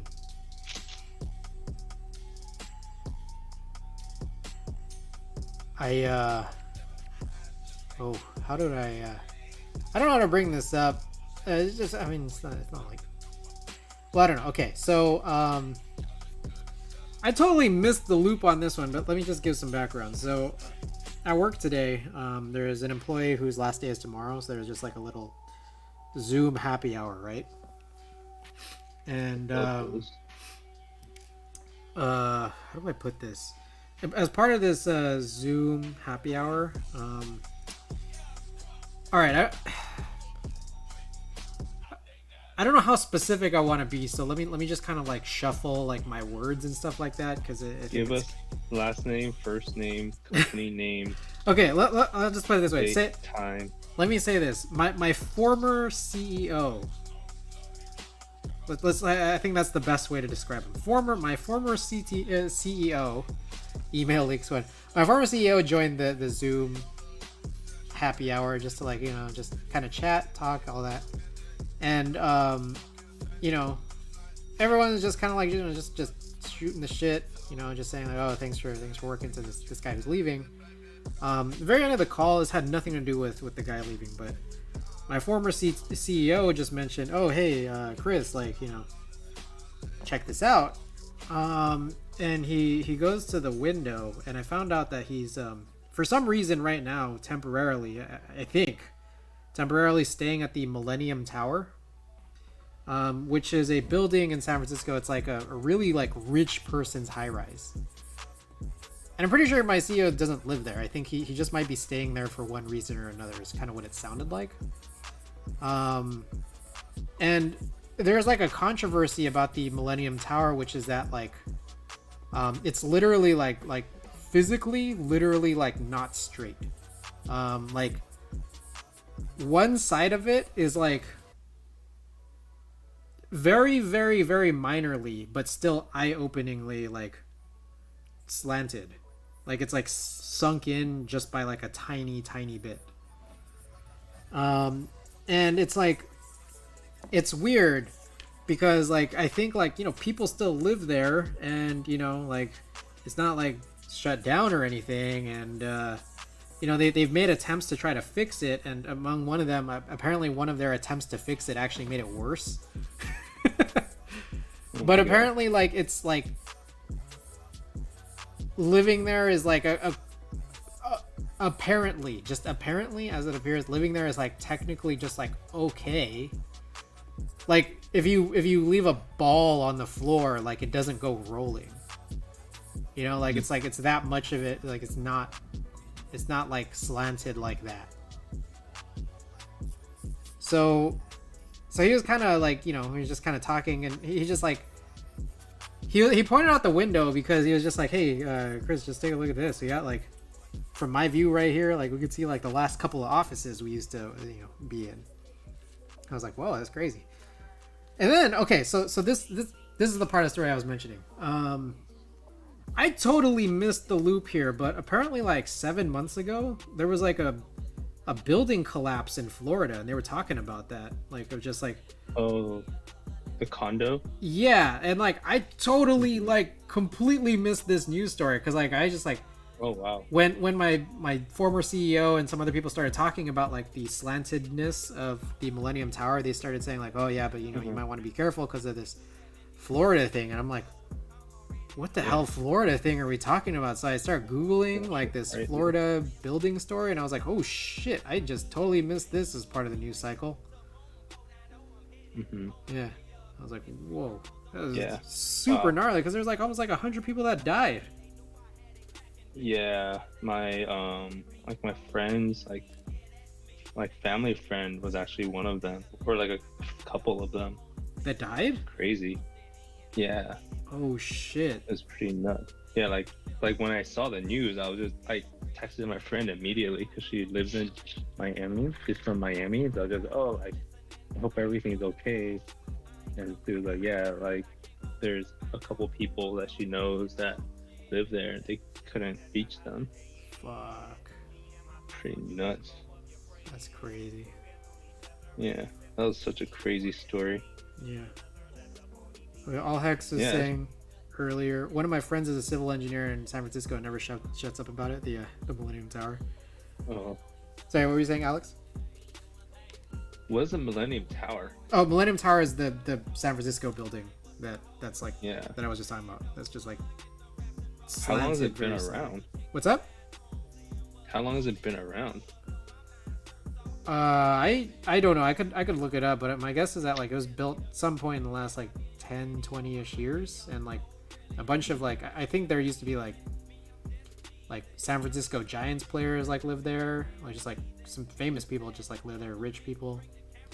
It's like one of those. Why the building got slanted, because they're giants. Oh yeah, I remember I was reading this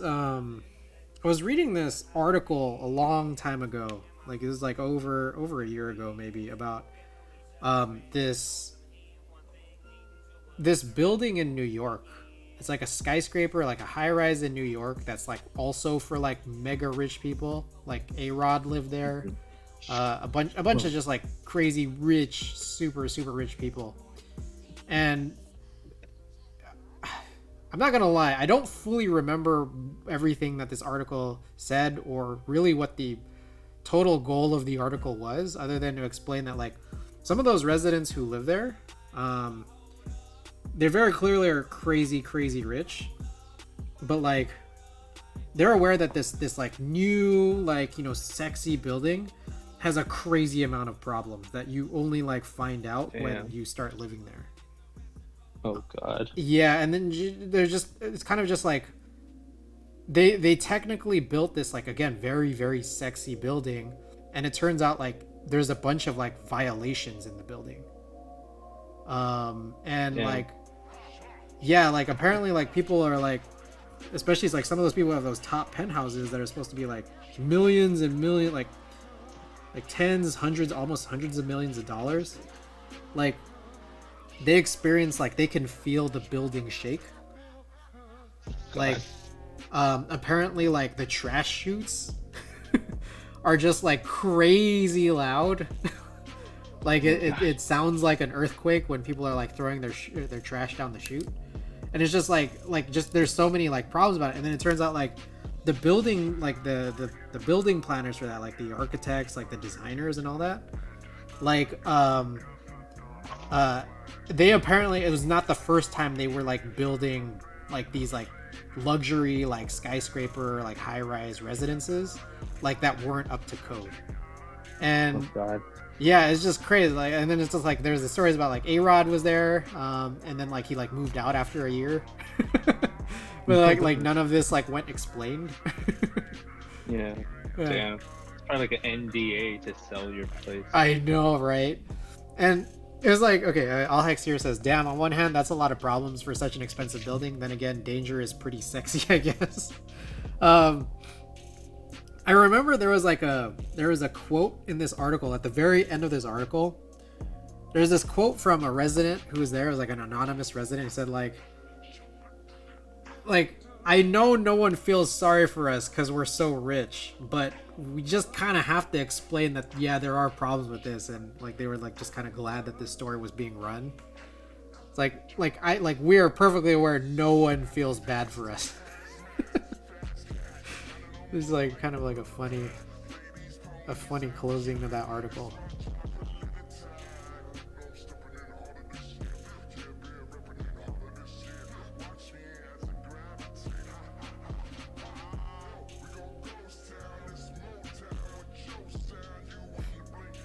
Like I remember like reading some part about it, about like how some buildings that are like that tall, they have to have like weird crazy stuff in them. Like I think there's like some buildings where it's like they need like really like almost entirely empty floors, like basically hollowed out floors, like even including to like the outside edges, because they need like some weird thing that in my head, I don't know if this is how it really is, but in my head I've oversimplified it to like they basically need these like wind pass through floors, and like this one didn't have it, and it's just like, oh shit. And that's why like your penthouses are like shaking.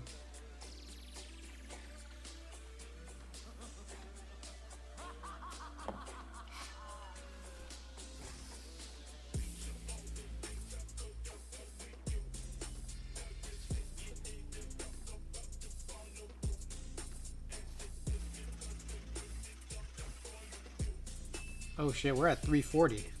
Well, I'm almost done with these springs, so.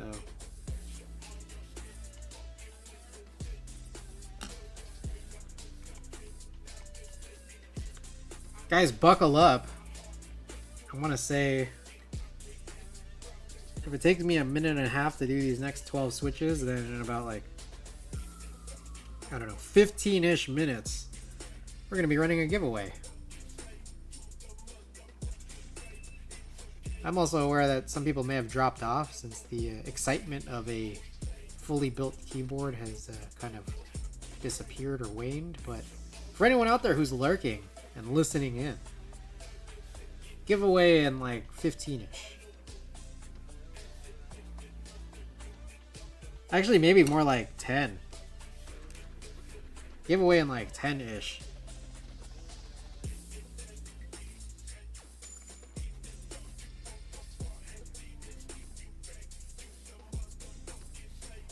Yes, for another set of legitimate springs, not just leftover springs.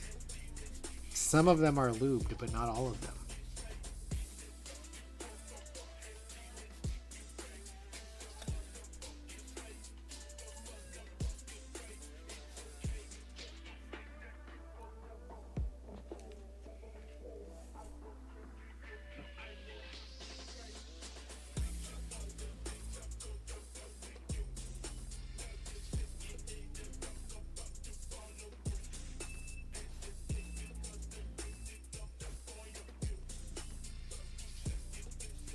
Oh, okay. So also, I failed to explain that there's another mild trick that occurs from lubing it this way. It's very, very, very, like I know some people here who bag lube are probably looking at this stream like, what the fuck is going on? Why is he brush lubing these springs? But I will just explain here for anyone who's uncomfortable with bag lubing springs, and anyone who wants to choose to brush lube their springs. This methodology is, you know, I basically lube it in one hand, and then I donut dip it with tweezers on the other edge that wasn't fully covered. But there's another little like goofy hack, which is once you've done this for long enough, you'll have realized that you've been brushing your fingers as well. And as you've been brushing your fingers, that's extra lube for the next spring as you're holding them.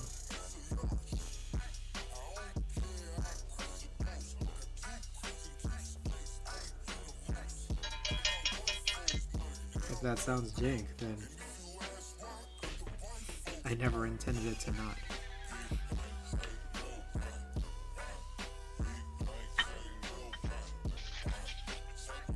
Wait, Alex, I got a question. Are you Alex? You still there?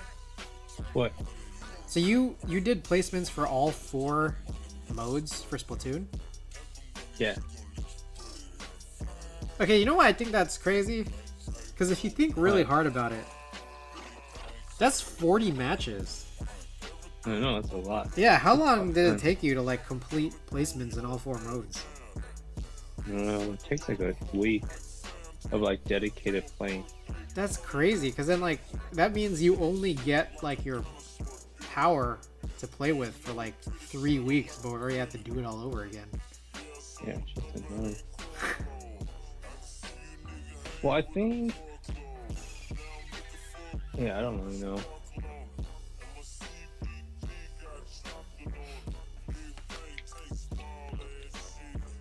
Let me prep marbles just to be sure there isn't an upgrade. Update. We're almost there, guys.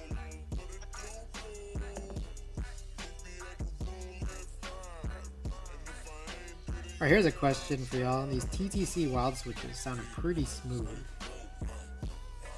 So 2 questions. 1, should I still re-lube them? And 2 is like, if I'm continuing along with tuning them, whether or not I re-lube them actually, should I put in some films? I don't have much experience with these like box style switches, so if anyone has any recommendations for these TTC switches, it'd be much appreciated.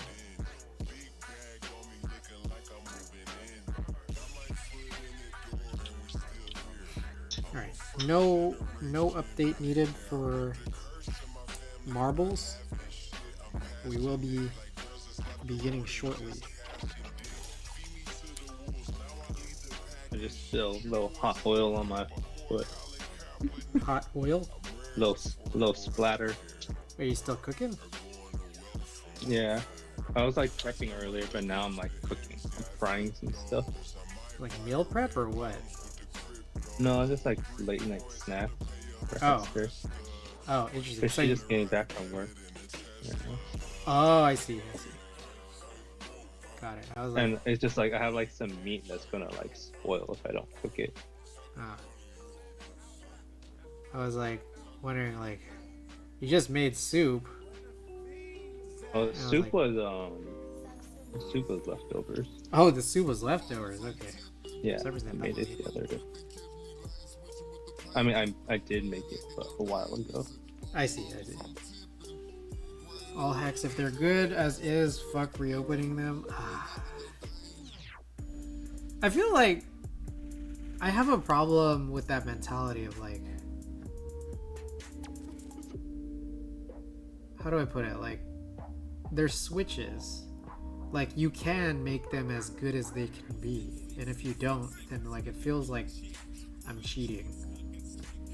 Meanwhile, I also recognize the hypocrisy of that statement, because like, once I have these prepped switches and then I start going towards building the keyboard, I don't make the keyboard as good as it can be. but I just like I feel very attached to like just trying to complete all these switches.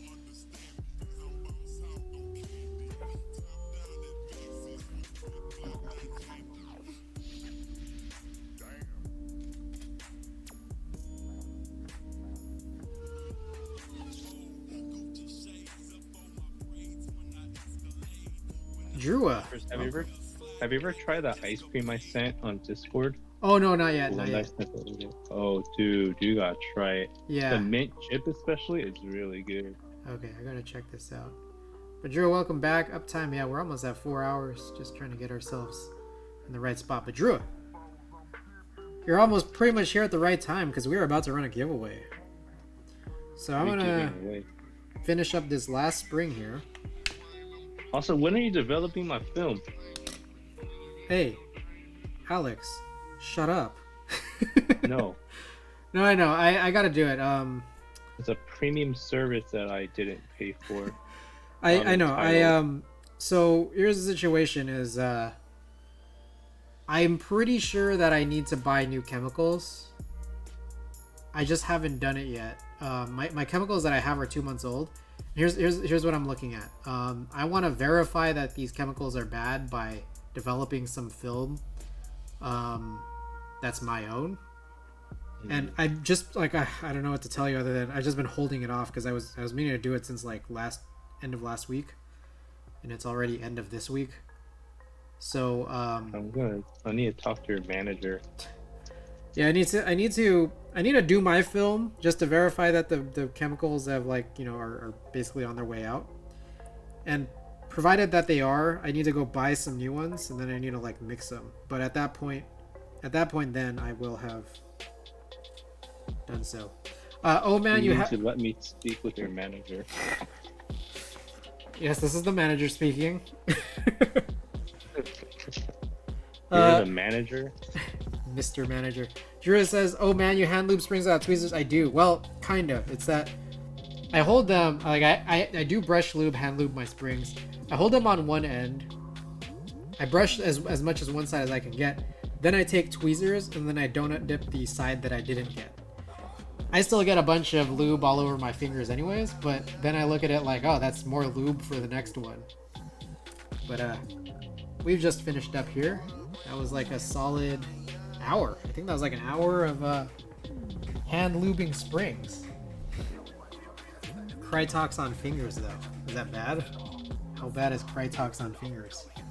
Don't know if that's the best thing. Well, Krellbit ate some 205 grade 0, so like I am like all I have to do is not that.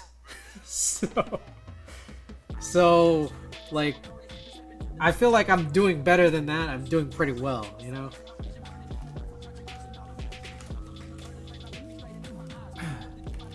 Alright.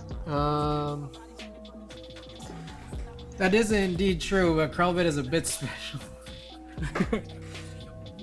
Okay. Alright guys. You already know what it is. Let me get this just right here. Guys, we got a giveaway. And I'm gonna have to try to type with like one I don't know, not all of my fingers because there's still lube all over it. But I'm gonna try to type some up right here. Here, giveaway, send. No offense though, I love Lube Goblin. Long. Whoa. What's up? Andy. Oh, Andy's back? Oh, Andy's back. Alright guys, the giveaway is about to start. So as we mentioned earlier, one race to rule them all. First place winner gets these 68 gram Sprit Supreme Spring, and then I'll throw in this Supreme sticker. Last place just gets a Supreme sticker. So, anybody out there interested? This is the bat signal. Vote for your favorite map or your favorite number from 1 to 60. In the meantime, I'm gonna go wash my hands. Suck it. Hit that exclamation vote. Hit a number that represents your favorite map from 1 to 60. Andy, what you up to? Just vibing, bro. I'm making some like fried Japanese snack. Fried Japanese bat? Alex, Yeah. I don't know if you were saying anything, but I didn't hear you. You're eating bat? Yeah, I'm eating that. What the hell is going on? I'm making karage and some katsu. Whoa, at 11 p.m.? Alright, Yeah. I have just gotten But back it's here. got, like, With oil. that chicken and pork that I had to use, otherwise it's gonna go bad. Okay, we're gonna start this race on the lucky few. Sometimes I wait for you guys to finish talking before I can continue. Alright, let's do 4 minutes to join. Guys, for anybody out there interested in winning some springs and or some stickers, smash that follow button, hit that play command. What the fuck? There's a lot of people who just came in now. I guess y'all wanted this y'all wanted this giveaway. Stickers. What's up? They want stickers. Accepting junk donations. For anyone just tuning in, first place gets these Spritz Supreme Springs, 68 grams, along with this Supreme sticker. Last place just gets a sticker.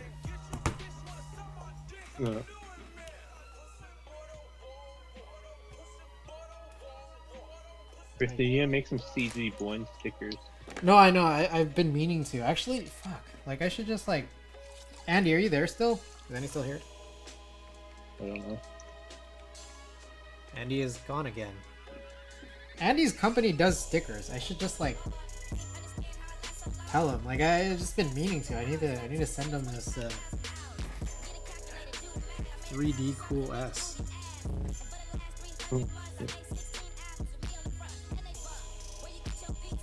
Welcome back, guys. Just under, or just about 2.5 minutes to join.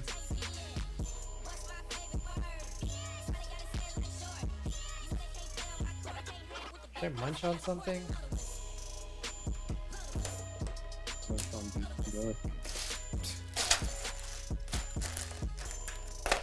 Got him. Oh, guys, I just want to show you this. I don't know that anyone ever cares about this, but I just wanted to show this off. Oh shit! All right, I know that's like you can only kind of see me in this the overhead in this wherever you see this. This is like an acrylic tray for just like A4 or like 8.5 by 11 paper. This fits perfectly over the Monstar Gear small lube station. This fits over some things, including lube stations.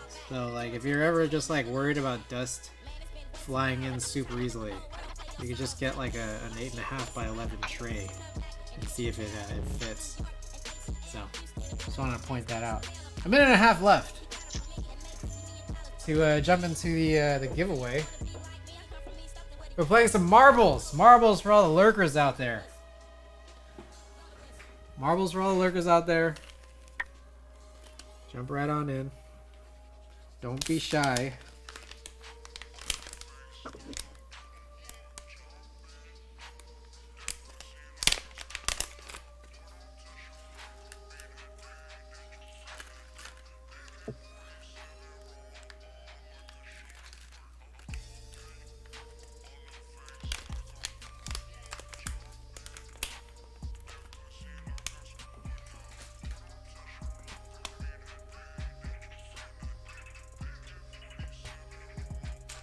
These need to wash.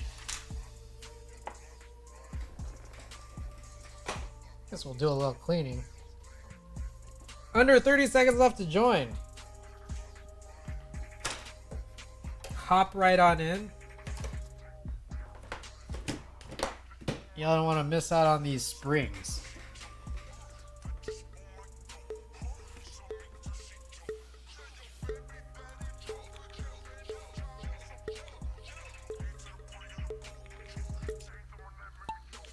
Alright, early lead goes to Kevin T. Damn, that was weird, that camera angle.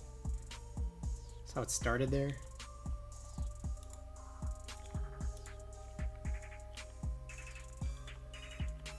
Alright, Drua is the furthest down for now, as far as I can see. Oh, Juby. I think this was like... This might have been the map that I've run for marbles the very first time. Because Juby's Ghost, I think Juby's only ever won marbles here once. Alright, close race between Kevin T. Dam and Drua. Lala Bob just behind, but still hasn't gotten down through the track. Followed again by Zero. Hi.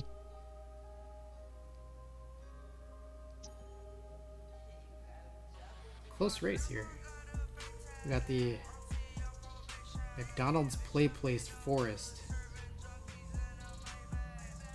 Stopping up both of them. Oh, Drua's taking the lead here. Alright, so there's this this gravity elevator that's supposed to be happening here. Oh, that spinner at the end is probably what's going to trip everybody up. This is a terrible map. We're in the middle.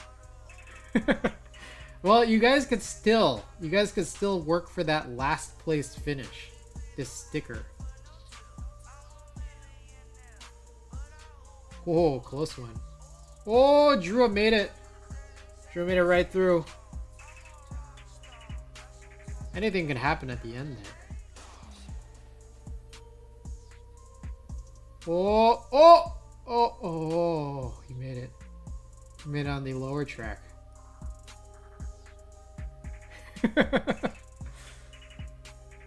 Kevin T. Dam still trailing behind. Oh my god. Kevin T. Dam's got some momentum.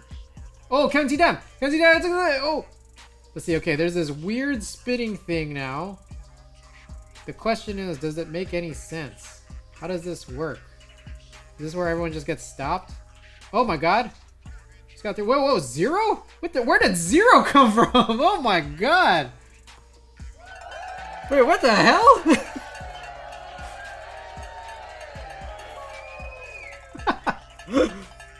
Alright. Still more to deal with at the very end here. X-Deeds, Lala Bob, Drua. Still competing for that last place finish. Looks like Lala Bop has made it through. Whoops.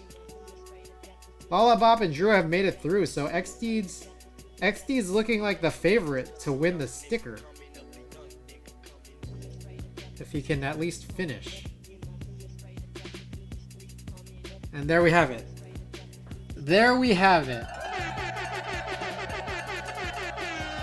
This is a great map. Alright guys. Between X-Deeds and Zero, do you guys claim your prizes? This and this hand for... Zero says, you know what, hey, nice couple of wins you've had here. I could all just throw it in the same box. Claim more junk. I think my marble is flat. X-Deeds, do you claim this sticker? If you are out there.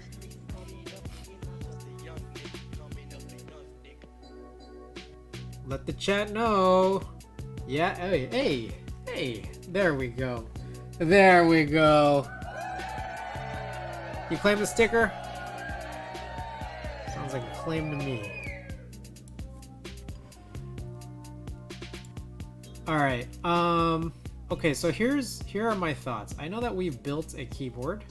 I know that we were doing even more keyboard tasks after that in the form of looping switches. But I do kind of still want to raid Gym Leader Nathan because Arceus does intrigue me. But on top of that, I want to just share for anyone who hasn't already seen this. Whoops. Oh my goodness. Oh my goodness. Starfire Penguin with a big ol' raid. That party 11. Starfire Penguin, we're just finishing up. We just missed the giveaway and all that. Rumi, welcome back. Starfire Penguin, hello. Alright, I guess I can't leave you with nothing though. That's the problem. I know we're finishing up, but maybe we'll do a little type test before the raid. You just missed the giveaway. That's the thing. I'll mail you an artisan. Run another giveaway. I'll mail you an artisan if you ship it to anywhere. Oh, okay. Sure. If that's what we do. Wait, all hex. Let me see if I'm getting this right. You want to sponsor this next giveaway? Am I correct? Because I don't know what the artisan is. It's a random grab bag artisan from All Hex. I guess he's. All right, there you go, guys.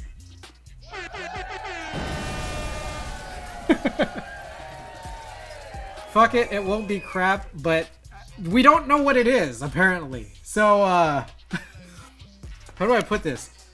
You're not. No one who's participating is paying, because I'm just gonna ship it to anywhere. First of all, I don't even know what it is. I hope that it gets here.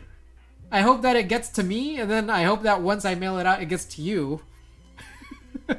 But I don't know what it is, but I guess we're going to be running another marbles giveaway. So, all right, let's go back and do it.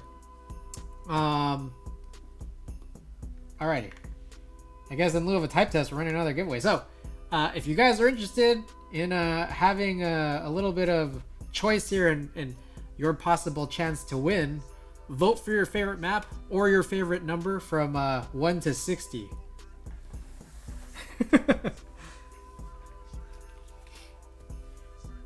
I swear if someone named Tiffany wins this, oh no.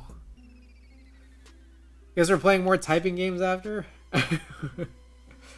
Mick Trina So Fit, welcome to the stream, by the way. By the way, guys, I have a natural bias to raid someone who is not actually doing a keyboard stream right now, despite the fact that we've been running this keyboard stream for the last 4 hours. I know I usually keep it within the category, but I have a real bias to raid Gym Leader Nathan, just as a heads up, because as you can tell, like Gym Leader Nathan and what he's doing right now and what he's playing, I too am a big Avengers fan.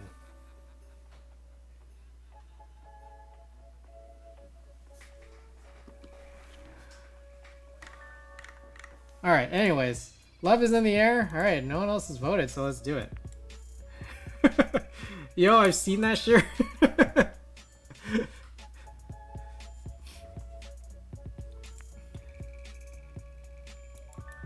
Alright, guys. Smash that follow button, hit that play command. We'll do a 3-minute. Giveaway starts in 3 minutes. Let's get it, guys. It is a currently unknown artisan from All Hex. Ryukaiman. I don't know if I pronounced that correctly, but welcome to the stream. Thank you for the follow.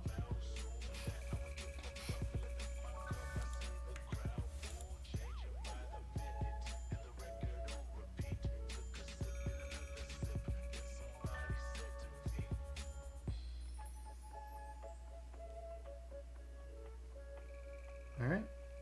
2-ish minutes. 2.5 minutes. Alright, I guess I'll do a little more tidying up here. Why not?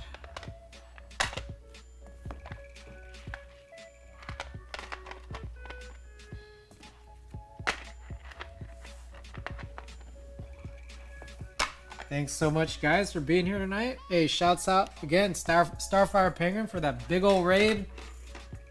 Party of 11. Thank you, thank you.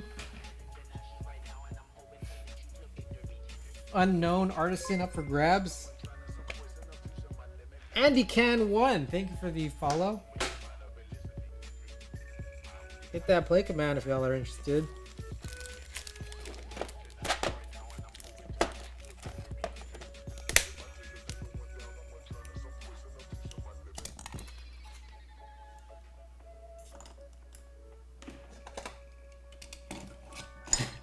Unknown artisan won't be crap. All Hex, thank you so much for your contribution.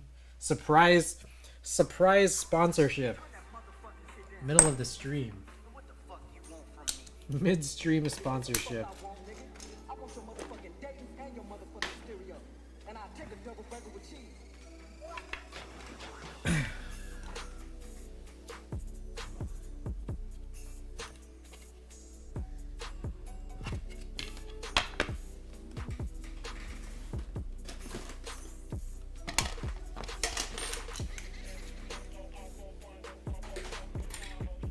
Alright, just about 30 seconds left to join, guys.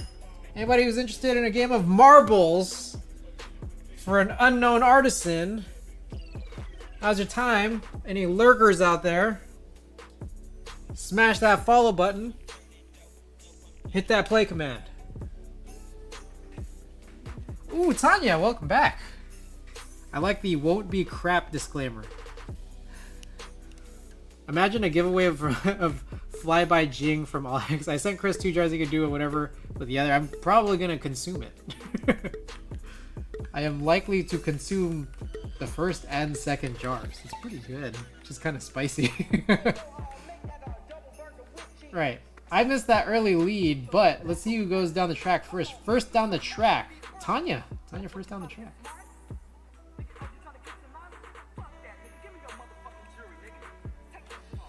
Ooh, Rumi?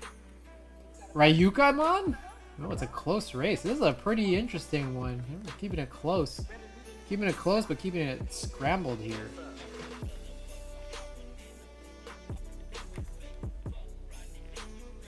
That thing looks kind of suspicious.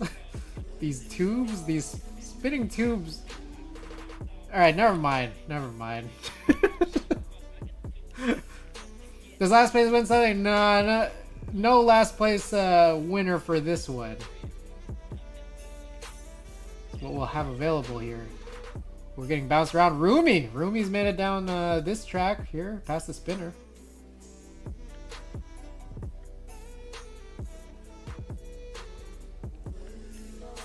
Alright. These numbers... Wow. There's so many things in this stage that look really suggestive. I don't know. Maybe it's just me. I don't know. I don't know about this. Okay. Oh, Drua. Oh no! Whoa. So okay. So that was weird. Drua's just dead. Drua, Tanya, both dead. Rumi and Kevin T. Dam. They're fighting. They're fighting for this artisan. Kind of like real, yeah, I don't know, okay, it's just, this is a very interesting stage, I gotta say, this track here, feels intentional, you know?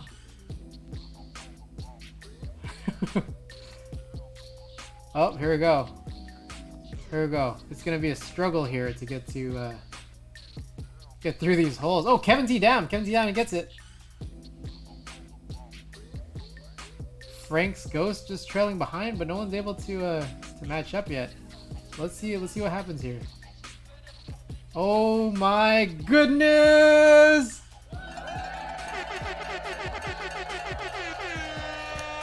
Kevin with the win. Kevin, do you claim this? I don't have it. I don't have what it is. But do you claim?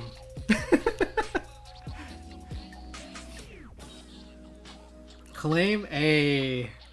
There you go, guys. All hex. It sounds like Kevin has won here. Kevin, I owe you quite a lot of prizes here still. Favorite color. Ooh. Let us know your favorite color. All hex might try to get close. He may or may not get your favorite color, but it is helpful information.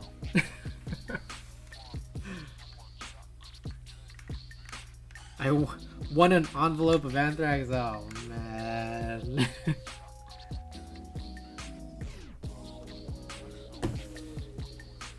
Easy. Purple. Easy. Alrighty, guys. Shit, am I too late? Frank. You were too late. We just ran 2 giveaways. One of them was a surprise giveaway sponsored by Allhex. Frank, your ghost race has even been beaten. Frank's here, another give.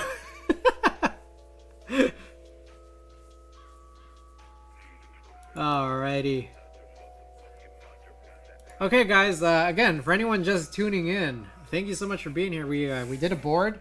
We lubed a bunch of we brush lubed a bunch of springs. We ran a couple giveaways. Yeah, we done with stream. We're about to go raid Gym Leader Nathan because, you know, like him, I am also a fan of this this franchise here. Gym Leader Nathan is playing Arceus right now, so you know, show him some love. Feel free to clip that, send it to him. One of the many times here I've shown off this this T-shirt. Feel free, guys, show him some love. Let's see, where is this raid button? They took out the words. They took out the words for these. Okay, let's get this. Hold up. Before we do that, let's first of all, let's shout out Starfire Penguin for the big ol' raid here. Let's hit that Discord command. For anyone who hasn't already joined the Discord and you want some notifications when I go live and the occasional discussion about things that we're all interested in here, feel free to hop right in there. And I guess until next time, I think I'm gonna be back online Monday. I'm gonna presume I'm gonna be back on online on Monday. Until next time, guys. Good night from San Francisco. Show Gym Leader Nathan some love. If you guys want to put in some big raid message about Avengers or something, feel free. Feel free to. Good night from San Francisco. And thanks so much for being here.